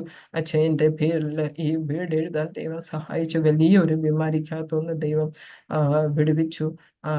അച്ഛനെ 1.5 വർഷം എന്ന് പറഞ്ഞിടത്ത് 3 മാസം കഴിഞ്ഞ് അച്ഛൻ നടന്ന് ജോലി ചെയ്യാൻ ദൈവം സഹായിച്ചു. ദോഹയിൽ ഒരു ജോലി അപ്പോഴത്തേനും ദൈവം സെറ്റപ്പ് ചെയ്തു. ദൈവം സഹായിച്ചു. ഞങ്ങളുടെ വീട്ടിനകത്ത് ഞങ്ങൾക്കെല്ലാം ദൈവം മിറാക്കുലസ്ലി എൻ്റെ ഹീലിങ്, അച്ഛൻ്റെ ഹീലിങ്, മോൻ്റെ കഴുത്തിൻ്റെ പ്രോബ്ലം, അവനെ ഒത്തിരി പിശാച് തട്ടിയെടുക്കാൻ നോക്കിയ സന്ദർഭങ്ങളെല്ലാം പ്രാർത്ഥിച്ച് ഫൈറ്റ് ചെയ്ത് കുഞ്ഞുങ്ങൾ കൊടുക്കേണ്ട അടിസ്ഥാനങ്ങൾ സ്പിരിച്വലി കൊണ്ടുവന്ന് ഇന്ന് എന്നെ അവർ ബലപ്പെടുത്തുന്നത് അവരുടെ വിശ്വാസത്തിലുള്ള വർത്തമാനങ്ങൾ കേട്ട് അവരുടെ ബൈബിളിലെ വചനങ്ങളും അവർ മറ്റുള്ളവരോട് ഷെയർ ചെയ്യുകയും മീറ്റിങ്ങിനകത്ത് പ്രസംഗിക്കുകയും എടുക്കുകയൊക്കെ ചെയ്യുന്ന കാണുമ്പം എൻ്റെ സാക്രിഫൈസും എൻ്റെ കഷ്ടപ്പാടും എൻ്റെ കണ്ണുനീരും ദൈവം വൃഥാക്കിയില്ല. എല്ലാത്തിനും ആൻസർ ദൈവം തന്നു. ഇന്ന് മറ്റുള്ളവർക്ക് വേണ്ടി ഞാൻ പ്രാർത്ഥിക്കുന്നു. എനിക്കൊരു തേഴ്സ്റ്റേ ഉള്ളൂ, ആത്മാക്കളെ നേടണം. ഏത് രീതിയിലും ആത്മാക്കളെ നേടണം. ആ ഒരാശ ദൈവം എനിക്ക് ഫുൾഫിൽ. ഞാനോ എൻ്റെ കുടുംബവും ഞങ്ങളെ സേവിക്കുക തന്നെ ചെയ്യും. അത് ദൈവം ഞങ്ങളുടെ ജീവിതത്തിൽ ചെയ്തു. ഒത്തിരി കഷ്ടങ്ങളും പ്രയാസങ്ങളും ജീവിതത്തിൽ ആഞ്ഞടിച്ചു. പ്രതികൂലങ്ങളുടെ കാറ്റ് നന്നായി ആഞ്ഞടിച്ചു. രാത്രിയുടെ യാമങ്ങൾ പകല് പോലാക്കി ഞാനിരുന്ന് പ്രാർത്ഥിച്ചിട്ടുണ്ട്. ബൈബിളിൽ ഇപ്പം ഞാൻ വായിച്ചാൽ എനിക്ക് തികയത്തില്ല. അന്ന് ഒരു ട്രഡീഷണൽ നാമധാരിയായിരുന്നു പ്രാർത്ഥിച്ച ഞാൻ. ഇന്ന് എനിക്ക് ബൈബിൾ വായിക്കാൻ എനിക്ക് ടൈം ദൈവം എനിക്ക് തന്നേലേ എന്ന് പറഞ്ഞ് ഏർലി മോർണിംഗ് എണ്ണീറ്റ് ബൈബിൾ വായിക്കും. ബാക്കി എല്ലാ സമയത്തും ഔട്ട് റീച്ചുകളും കർത്താവിന് വേണ്ടി ഓടുകയും കർത്താവിന് വേണ്ടി അനേകരെ വിസിറ്റ് ചെയ്യാനും ദൈവം മുറിഞ്ഞവരെ, തകർന്നവരെയും കഷ്ടപ്പെടുന്നവരെയും കാണാൻ ദൈവം സ്ലം ഏരിയയിലൊക്കെ പോയി പ്രസംഗിച്ച് നിന്ന് അവിടെയൊക്കെ ഒരു ചർച്ചുകളായി. അവിടെ ഓരോ വീടുകളും സന്ദർശിച്ച് ദൈവത്തിൻ്റെ മഹത്വം പറയാൻ ദൈവം. ഈ ബറോഡയിൽ ഇനിയും അനേകം വില്ലേജുകളുണ്ട്. കർത്താവ് ഞങ്ങളെ കൊണ്ട് എന്താ ദൈവത്തിനൊരു പർപ്പസും പ്ലാനും എൻ്റെ ഭവനത്തെ പറ്റി ഉണ്ടായിരുന്നു. അത് ഫുൾഫിൽ ചെയ്യാൻ ഞങ്ങൾ സറണ്ടർ ചെയ്ത് പ്രാർത്ഥിക്കുന്നു. അതുപോലെ ഈ നല്ലൊരു ഓപ്പർച്യൂണിറ്റി എനിക്കറിയത്തില്ല എങ്ങനെ ഇതിന് താങ്ക്സ് പറയണമെന്ന്. ഞാൻ ഈ ഒരു സന്ദർഭം ഫാസ്റ്റർ എനിക്ക് അനുവദിച്ച TV ശ്രോതാക്കൾക്കും ദൈവനാമത്തിന് നന്ദി പറയുന്നു. ഞങ്ങളുടെ കുടുംബത്തെ ഓർത്ത് പ്രാർത്ഥിക്കണം. പ്രത്യേകിച്ച് ഞാൻ പാസ്റ്ററിന് ഒത്തിരി നന്ദി പറയുന്നു. എൻ്റെ ദൈവം എനിക്ക് തന്ന ഒരു ഓപ്പർച്യൂണിറ്റിയാണ്. ഇതൊന്നുമല്ല, ഞാൻ 16 പേജാണ് എഴുതി വച്ചിരിക്കുന്നത്, എന്നിട്ടും തീരത്തില്ല. അതുപോലെ ദൈവം എൻ്റെ ജീവിതത്തിനകത്ത് വലിയ വലിയ നന്മകൾ ചെയ്തു. ഇനിയുള്ള സമയങ്ങളും കർത്താവിന് വേണ്ടി പ്രവർത്തിക്കുവാൻ ദൈവം സഹായിക്കട്ടെ. Praise Lord. God bless you. സ്തോത്രം. വളരെ അനുഗ്രഹിക്കപ്പെട്ട ഹൃദയസ്പർശിയായ, കർത്താവ് ആഗ്രഹിക്കുന്ന നിലയിലുള്ള ഒരു ക്രിസ്തീയ ജീവിതം നയിക്കുന്ന ഒരു നല്ല സാക്ഷ്യം കേൾക്കുവാൻ കർത്താവ് കൃപ ചെയ്തു. താൻ ഏത് കുടുംബത്തിൽ ജനിച്ചു, ഏത് ബാക്ക്ഗ്രൗണ്ടിൽ, ഏത് വിശ്വാസത്തിൽ നിൽക്കുന്നു ആയിരുന്നു എന്നുള്ളതല്ല, പകരം ദൈവം നമ്മെ തിരഞ്ഞെടുത്തതും ദൈവം നമ്മെ വിളിച്ചതും ദൈവം നമ്മെ ആക്കി വച്ചിരിക്കുന്നതുമായ ഉത്തരവാദിത്തങ്ങളിൽ നാം എത്രത്തോളം വിശ്വസ്തയോടുകൂടി ആയിരിക്കുന്നു എന്നുള്ളതാണ് ദൈവം പരിശോധിക്കുന്നത്. ഒരു പക്ഷെങ്കിൽ ജനിച്ചു വളർന്ന സാഹചര്യമോ വളർന്നു വന്ന സാഹചര്യമോ ഒന്നും കർത്താവിന് വേണ്ടി പ്രയോജനപ്പെടാൻ പറ്റുന്ന അല്ലെ അനുകൂലമായ ഒരു സാഹചര്യം എല്ലാവർക്കും ഉണ്ടാകണമെന്നില്ല. എന്നാൽ അങ്ങനെ ഒരു സാഹചര്യത്തിൽ ജനിച്ച് വളർത്തപ്പെട്ട് മാതാപിതാക്കന്മാരുടെ നല്ല ശിക്ഷണത്തിൽ നല്ല നിലയിൽ വളർത്തപ്പെട്ട ഒരു ബാല്യം കർത്താവിൻ്റെ ദാസിക്ക് ദൈവം തന്നു. പിന്നത്തേതിൽ കർത്താവിനെ കണ്ടുമുട്ടുവാനും കർത്താവിൻ്റെ ഹിതം തിരിച്ചറിഞ്ഞ് കർത്താവിൻ്റെ കൽപ്പനകളെ അനുസരിക്കുവാനും ദൈവസന്നിധിയിൽ ജീവിതം സമർപ്പിച്ചു. ഒരു കാലഘട്ടത്തിൽ ബറോഡയിൽ ഗുജറാത്തിൽ ജനിച്ചു വളർന്നു. പിന്നത്തേതിൽ കേരളത്തിൽ പോയി വീണ്ടും മടങ്ങി വന്ന് അതേ സ്ഥലത്ത് കർത്താവിന് വേണ്ടി ഇന്ന് പ്രകാശം പരത്തുവാൻ, അനേക പ്രിയപ്പെട്ടവരോട് യേശുവിൻ്റെ സ്നേഹം പങ്കുവയ്ക്കുവാൻ വിവിധ നിലകളിൽ village ministry, jail ministry, school ministry, women's ministry, നിരവധി ശുശ്രൂഷകളൊക്കെ ചെയ്യുവാൻ ദൈവം ശക്തമായി ഉപയോഗിച്ചു കൊണ്ടിരിക്കുന്നു. എല്ലാ കാര്യങ്ങൾക്കും വളരെ അനുഗ്രഹിക്കപ്പെട്ട നിലയിൽ നേതൃത്വം കൊടുക്കുവാൻ ദൈവം സഹായിച്ചു കൊണ്ടിരിക്കുന്നു. നല്ല നിലയിലുള്ളതായ എഡ്യൂക്കേഷനുകൾ ലഭിക്കുവാൻ, കുഞ്ഞുങ്ങൾക്കും നല്ല ട്രെയിൻ ചെയ്യുവാൻ, അനുഗ്രഹിക്കപ്പെട്ട ഒരു കുടുംബജീവിതം നയിക്കുവാൻ, ആത്മീയ ശുശ്രൂഷ ചെയ്യുവാൻ, നല്ല മാതൃകയുള്ള സമൂഹത്തിന് വളരെ വഴികാട്ടിയായ അനുഗ്രഹിക്കപ്പെട്ട ഒരു ജീവിതം നയിക്കുവാനൊക്കെ ദൈവം കർത്താവിൻ്റെ ദാസി സിസ്റ്റർ ജെസി ജേക്കബിനെ ഉപയോഗിച്ചുകൊണ്ടിരിക്കുന്നു എന്ന് മനസ്സിലാക്കുവാൻ കഴിഞ്ഞതിൽ ഒത്തിരി സന്തോഷമുണ്ട്. കർത്താവ് സൗഖ്യവും ആരോഗ്യവും ദീർഘായുസ്സും തന്ന് കർത്താവിന് വേണ്ടി ഏറെ പ്രയോജനപ്പെടുവാൻ അധികം ആമേനെ മുന്നോട്ട് യാത്ര ചെയ്യുവാൻ ദൈവം ഉപയോഗിക്കട്ടെ, സഹായിക്കട്ടെ എന്ന് ആശംസിക്കുന്നു, പ്രാർത്ഥിക്കുന്നു. ദൈവം ദാനമായി തന്ന മക്കൾ, കുടുംബം, എല്ലാ മേഖലകളും കർത്താവിന് വേണ്ടി ഏറെ പ്രയോജനപ്പെടുവാൻ ദൈവം സഹായിക്കട്ടെ എന്ന് പ്രാർത്ഥിക്കുന്നു, ആശംസിക്കുന്നു. ഇന്ന് ഞങ്ങളെ കേട്ടുകൊണ്ടിരിക്കുന്ന മാന്യ പ്രേക്ഷകരുടെ ജീവിതത്തിൽ ഈ സാക്ഷ്യം ഒരു അനുഗ്രഹമായി തീർന്നു ഞങ്ങൾ വിശ്വസിക്കുകയാണ്. ഒരു പക്ഷെങ്കിൽ നിങ്ങൾക്ക് പല കാരണങ്ങൾ, പല തടസ്സങ്ങൾ, പല വിഷയങ്ങളൊക്കെ നിങ്ങൾ പറയും, ഞങ്ങൾക്കും ആഗ്രഹമുണ്ട് ഇതുപോലൊക്കെ ചെയ്യണമെന്ന്, പക്ഷെ പറ്റുന്നില്ല. ഞങ്ങളുടെ ഭർത്താവ്, ഭാര്യ, മക്കള്, വിദ്യാഭ്യാസം, സാമ്പത്തികം, അല്ലെങ്കിൽ ഒരുപാട് നൂറ് പ്രശ്നങ്ങളായിരിക്കാം നമുക്ക് തടസ്സം നിൽക്കുന്നത്. പക്ഷെങ്കിൽ നമുക്ക് നല്ലൊരു ആഗ്രഹമുണ്ടെങ്കിൽ, നല്ലൊരു മനസ്സുണ്ടെങ്കിൽ, ഒരു സമർപ്പണമുണ്ടെങ്കിൽ ദൈവം അതിൽ പ്രസാദിക്കും. ദൈവം നമ്മളെ ഉപയോഗിക്കും. ദൈവത്തിന് അസാധ്യമായ ഒരു കാര്യവുമില്ല. നമ്മളോട് സംസാരിച്ചു കൊണ്ടിരുന്നത് ഒരുപാട് പരിമിതികൾ ഉള്ള ഒരു സ്ത്രീ ആണ്. അതായത് സ്ത്രീകൾക്ക് ഒത്തിരി ലിമിറ്റേഷൻസും പരിമിതികളും ഒക്കെ അവരുടെ വ്യക്തിപരമായ ജീവിതത്തിൽ, അവരുടെ കുടുംബത്തിൽ ഉത്തരവാദിത്തങ്ങളൊക്കെ ഉണ്ട്. അധികം പുറത്തോട്ട് പോകാൻ കഴിയത്തില്ല, അധികം ആരുമായിട്ട് സംസാരിക്കാൻ ഒരു പക്ഷേ അവസരം ലഭിച്ചെന്ന് വരത്തില്ല, അല്ലെങ്കിൽ ഒരുപാട് ലിമിറ്റേഷൻസ്. കാരണം അവരുടെ കുടുംബവുമായി ബന്ധപ്പെട്ട ഒത്തിരി ലിമിറ്റേഷൻസ് ഉണ്ട്. എന്നാൽ ആ ലിമിറ്റേഷൻസിൻ്റെ അകത്തു നിന്നുകൊണ്ട് തന്നെ കർത്താവിന് വേണ്ടി പ്രയോജനപ്പെടുവാൻ ഉള്ള സ്റ്റെപ്പുകൾ ദൈവസന്നിധിയിൽ വയ്ക്കുവാൻ തയ്യാറായപ്പോൾ കർത്താവ് അതിരുകളെയൊക്കെ വിശാലമാക്കുവാൻ ഇടയായി തോന്നുന്നു. ഒരു ദേശം ഭരിക്കാൻ എളുപ്പമാണ്, ഒരു കുടുംബം ഭരിക്കാൻ വലിയ പ്രയാസമാണെന്ന് വല്യമ്മച്ചി പറഞ്ഞ വാക്ക് നമ്മൾ കേട്ട് കഴിഞ്ഞല്ലോ. അതെ, ഓരോരുത്തരുടെയും കുടുംബം മുന്നോട്ട് കൊണ്ടുപോകുക എന്ന് പറയുന്നത് വലിയ ബുദ്ധിമുട്ടുള്ള കാര്യമാണ്. എന്നാൽ അതിൻ്റെ നടുവിൽ നിന്നുകൊണ്ടും വളരെ അനുഗ്രഹിക്കപ്പെട്ട നിലയിൽ കർത്താവിൻ്റെ സാക്ഷ്യം വഹിക്കുവാൻ നമുക്ക് കഴിയും. നമുക്കൊരു മനസ്സുണ്ടായാൽ മതി, കർത്താവിനോടുള്ള സ്നേഹമുണ്ടായാൽ മതി. തീർച്ചയായിട്ടും നമ്മൾ ഇന്ന് ചെയ്തുകൊണ്ടിരിക്കുന്ന കാര്യങ്ങളൊക്കെ തന്നെ നല്ല കാര്യമാണ്, അതിലൊക്കെ നമുക്ക് സംതൃപ്തിയുണ്ട്. എന്നാൽ കർത്താവ് നമ്മളെ ഈ ഭൂമിയിലാക്കി വെച്ചതായ ഈ ആയുസ്സിൽ കർത്താവിന് വേണ്ടി പ്രയോജനപ്പെടുവാൻ നമുക്ക് കൊണ്ട് കഴിഞ്ഞില്ലെന്നുണ്ടെങ്കിൽ കർത്താവിന് നമ്മുടെ ജീവിതം കൊണ്ട് വേണ്ട വിധത്തിൽ സന്തോഷം ഉണ്ടാവുമെന്ന് എനിക്ക് തോന്നുന്നില്ല. അതുകൊണ്ട് ഞങ്ങളെ കേൾക്കുന്ന മാന്യ ശ്രോതാവേ, മാതാവേ, പിതാവേ, സഹോദര, സഹോദരി, നിങ്ങളുടെ ജീവിതത്തിൽ ഈ ആയുസ് കർത്താവെ അല്പമെങ്കിലും അങ്ങയ്ക്ക് വേണ്ടി അങ്ങ് ആഗ്രഹിക്കുന്നത് പോലെ ഇറങ്ങിത്തിരിക്കുവാൻ എന്നെ അവിടുന്ന് ഉപയോഗിക്കണമേ. നമ്മുടെ ചുറ്റുപാടുകളിൽ തന്നെ എത്രയോ പ്രിയപ്പെട്ടവർ സുവിശേഷം അറിയാതെ ഇരിക്കുന്നു. നമ്മുടെ കണ്ണിന് മുൻപിൽ എത്രയോ യുവതി യുവാക്കന്മാർ, തലമുറകൾ മദ്യത്തിനും മയക്കുമരുന്നിനും ലഹരിക്കും അഡിക്റ്റായി ഈ ലോകത്തിൻ്റെ പാപത്തിലേക്ക്, മ്ലേച്ഛ വഴികളിലേക്ക് വലിച്ചഴിക്കപ്പെടുന്നു, നാശത്തിലേക്ക് പൊയ്ക്കൊണ്ടിരിക്കുന്നു. നമ്മുടെ ചുറ്റുപാടുകൾ ഒന്ന് കണ്ണടച്ച് നോക്കൂ. നമുക്ക് അവരെ വേണ്ടി പ്രാർത്ഥിക്കുവാൻ, അവരോട് സുവിശേഷം പറയുവാൻ, അവരെ നേരായ പാതയിൽ നടത്തുവാൻ നമ്മളൊന്ന് ശ്രമിച്ചാൽ കഴിയും. പ്രിയമുള്ളവരെ, നമ്മുടെ പേരും കാര്യവും ഒന്നും മാധ്യമത്തിലോ പത്രത്തിലോ ഒന്നും വന്നില്ലെങ്കിൽ പോലും നമുക്ക് ചെറിയ നിലയിലെങ്കിലും സ്വാധീനം ചെലുത്തുവാൻ കഴിയുമെങ്കിൽ, ഒരു വ്യക്തിയുടെ ജീവിതത്തെ രക്ഷിക്കുവാൻ കഴിയുമെങ്കിൽ അതിൽ നമുക്ക് സംതൃപ്തരാകുവാൻ കഴിയും. ആ പ്രിയപ്പെട്ടവർക്ക് വേണ്ടി എന്തെങ്കിലുമൊക്കെ നമ്മളെ കൊണ്ട് ചെയ്യുവാൻ കഴിയും. ചില രോഗികളുണ്ട്, വാർദ്ധക്യത്തിലായിരിക്കുന്നവരുണ്ട്, കുഷ്ഠരോഗികൾ, എയ്ഡ്സ് രോഗികൾ, സമൂഹത്തിൽ ഒറ്റപ്പെട്ടവർ, പിന്നെ ഡിപ്രഷനായിരിക്കുന്നവർ, ഭിക്ഷക്കാർ, എത്രയോ പ്രിയപ്പെട്ടവരെ നമ്മുടെ കണ്ണിന് മുൻപിൽ ഓരോ ദിവസവും കടന്നു പോകുന്നത്. നമുക്ക് അവർക്ക് വേണ്ടി പ്രാർത്ഥിക്കാം.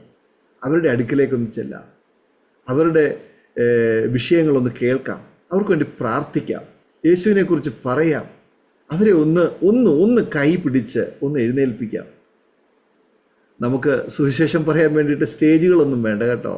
മൈക്കോ സ്റ്റേജോ 10 ആളിൻ്റെ കൂട്ടായ്മയോ ഒന്നും വേണ്ട. സുവിശേഷം പറയാൻ നമുക്ക് ഒറ്റയ്ക്ക് പോകും. ആരും കാണണമെന്നില്ല. നമുക്ക് സുവിശേഷ വേല ചെയ്യാൻ പറ്റും. പ്രിയമുള്ളവരെ, നമുക്ക് കർത്താവിൻ്റെ സ്നേഹത്തിൻ്റെ ആഴങ്ങളിലേക്ക് ഒന്നിറങ്ങിച്ചെന്ന് ഈ സുവിശേഷത്തിൻ്റെ വക്താക്കളായി തീരുവാൻ, ആ സ്നേഹം ക്രൂശിൽ പകർന്ന, ആർക്കും അറിയാതിരുന്ന ആ ക്രൂശിലെ കള്ളനെ കർത്താവ് അവിടെ വെച്ച് സ്നേഹിച്ചില്ലേ? അവന് ഒരു നിത്യജീവൻ കൊടുത്തില്ലേ? അതേ പ്രിയമുള്ളവരെ, നമുക്കറിയാത്ത ചില പ്രിയപ്പെട്ടവരുടെ അടുക്കിലേക്ക് നമുക്ക് ചെന്ന് ആ നിത്യജീവനെ, ആ യേശുവിനെ ഒന്ന് പരിചയപ്പെടുത്താം. കർത്താവ് നമ്മെ സഹായിക്കട്ടെ. ഒരു നിമിഷം നമ്മുടെ കണ്ണുകളെ അടയ്ക്കാം. ഇതുവരെ ചെയ്യാൻ കഴിയാതെ പോയ കാര്യങ്ങളെ ഓർത്തൊന്നും പരുവപ്പെടണ്ട. അതെല്ലാം മറന്നേക്കുക. ഇത്രയും വർഷം ജീവിതത്തിൽ ഒന്നും ചെയ്യാൻ കഴിഞ്ഞില്ല എന്നോർത്ത് ആരും പരുവപ്പെടണ്ട. പക്ഷെ ഇപ്പോൾ അടുത്ത നിമിഷം നമുക്കുള്ളതാണ്. ഒരു നിമിഷം കണ്ണുകളെ അടയ്ക്കും, ഒരു തുള്ളി കണ്ണുനീരൊഴുക്കും. ഒരു നിമിഷം നമുക്ക് പ്രാർത്ഥിക്കാം. ജീവിതത്തിലൊരു തീരുമാനത്തിലേക്ക് അടുത്ത് വരാം. കർത്താവ് നമ്മുടെ കരങ്ങളിലൊന്ന് പിടിക്കട്ടെ. ഈ ഭൂമിയിൽ കർത്താവ് നമ്മളെ ആക്കി വച്ചിരിക്കുന്ന ഈ നല്ല നാളുകൾ കർത്താവിന് വേണ്ടി പ്രയോജനപ്പെടുവാൻ, കർത്താവെ ഞാനിതാ എന്നെ തന്നെ സമർപ്പിക്കുന്നു, എൻ്റെ കുടുംബത്തെ അങ്ങയുടെ കരങ്ങളിലേക്ക് ഫലമേൽപ്പിക്കുന്നു എന്ന് പ്രാർത്ഥിക്കാം. എല്ലാവരും ഒരു നിമിഷം പ്രാർത്ഥിച്ചുകൊണ്ടിരിക്കുമ്പോൾ അരോമ ടി വിയുടെ വിലപ്പെട്ട പ്രേക്ഷകർക്ക് വേണ്ടിയിട്ട് കർത്താവിൻ്റെ ദാസി ജെസ്സി ജേക്കബ് ഈ സമയം ചുരുക്കം വാചകങ്ങളിൽ ഒരു നിമിഷം പ്രാർത്ഥനയിൽ നമ്മെ സഹായിക്കും. കർത്താവിൻ്റെ ദാസി പ്രാർത്ഥിച്ചാണ്. Thank you master. ഞങ്ങളെ അതിവാത്സല്യമായി സ്നേഹിക്കുന്ന ഞങ്ങളുടെ സ്വർഗീയ പിതാവേ, ഈ നല്ല അവസരത്തിനായിട്ട് ഞങ്ങൾ നിന്നെ ദൈവമേ സ്തുതിക്കുന്നു. കർത്താവേ, ഇത്രത്തോളം സമയം കർത്താവെ നിന്നെ ഉയർത്തുവാൻ, എൻ്റെ കർത്താവ് ചെയ്ത മഹത്വം പറയുവാൻ, ദൈവം ചെയ്ത എല്ലാ ഉപകാരത്തിനായി സ്തോത്രം. എല്ലാം കർത്താവിൻ്റെ കൺട്രോളിൽ നിർത്തിയതിനായി സ്തോത്രം. ദൈവം തന്ന വാക്കുകൾ പറയുവാൻ തന്ന കൃപയ്ക്കായി സ്തോത്രം. കർത്താവെ, എന്നെ കേട്ടുകൊണ്ടിരുന്ന എല്ലാ ശ്രോതാക്കൾക്ക് വേണ്ടിയും പ്രാർത്ഥിക്കുന്നു. കർത്താവെ, എല്ലാവരെയും കർത്താവ് തൊടുമറയണമെന്ന് പ്രാർത്ഥിക്കുന്നു. കർത്താവെ, എൻ്റെ യേശുവിൻ്റെ ഡ്യൂട്ടി കർത്താവെ, മറ്റുള്ളവരോട് സുവിശേഷം പറയുന്ന ഒരു ഡ്യൂട്ടി ചെയ്യുവാൻ ഈ ശ്രോതാക്കളെ എല്ലാം നീ ഉപയോഗിക്കണമേ എന്ന് പ്രാർത്ഥിക്കുന്നു. കർത്താവെ, എല്ലാ ഫാമിലീസിനെ നീ അനുഗ്രഹിക്കണമേ എന്ന് പ്രാർത്ഥിക്കുന്നു.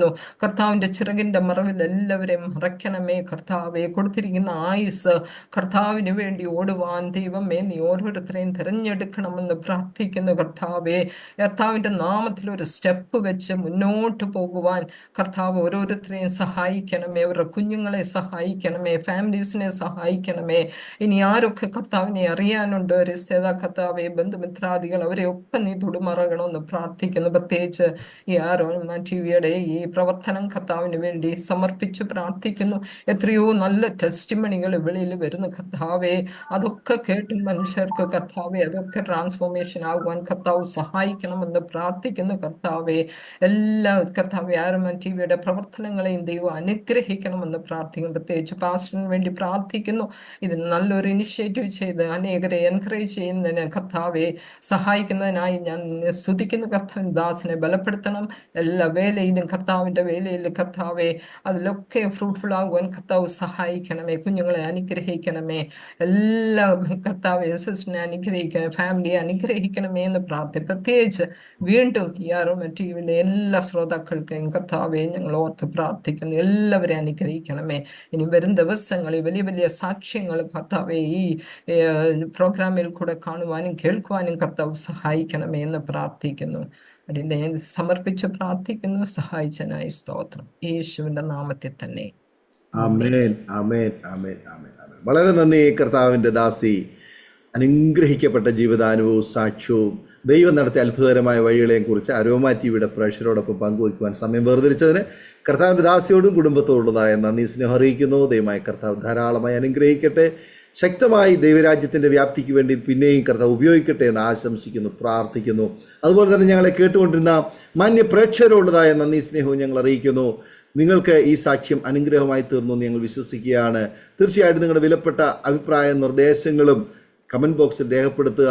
നിങ്ങളുടെ പ്രിയപ്പെട്ടവർക്ക് ഈ സാക്ഷ്യം ഷെയർ ചെയ്ത് കൊടുക്കുക. അവർ കേൾക്കട്ടെ, അനുഗ്രഹിക്കപ്പെട്ട അതിലൂടെ ദൈവനാമം മഹിമപ്പെടുവാനിടയായിത്തീരും. നിങ്ങൾക്കൊരു പ്രാർത്ഥനാ വിഷയമുണ്ടെങ്കിൽ, ഞങ്ങളുമായി ബന്ധപ്പെടുവാൻ ആഗ്രഹിക്കുന്നെങ്കിൽ, അതുപോലെ ഞങ്ങളുടെ പ്രാർത്ഥനാ കൂട്ടായ്മയിൽ ജോയിൻ ചെയ്യാൻ ആഗ്രഹിക്കുന്നെങ്കിൽ സ്ക്രീനിൽ കാണുന്ന വാട്സപ്പ് നമ്പറിൽ ഞങ്ങളെ അറിയിക്കൂ. അടുത്ത അനുഗ്രഹിക്കപ്പെട്ട ഒരു സാക്ഷ്യവുമായി വീണ്ടും കാണുമ്പോഴേയും എല്ലാ പ്രിയപ്പെട്ടവർക്കും good bye. God bless you all. Amen.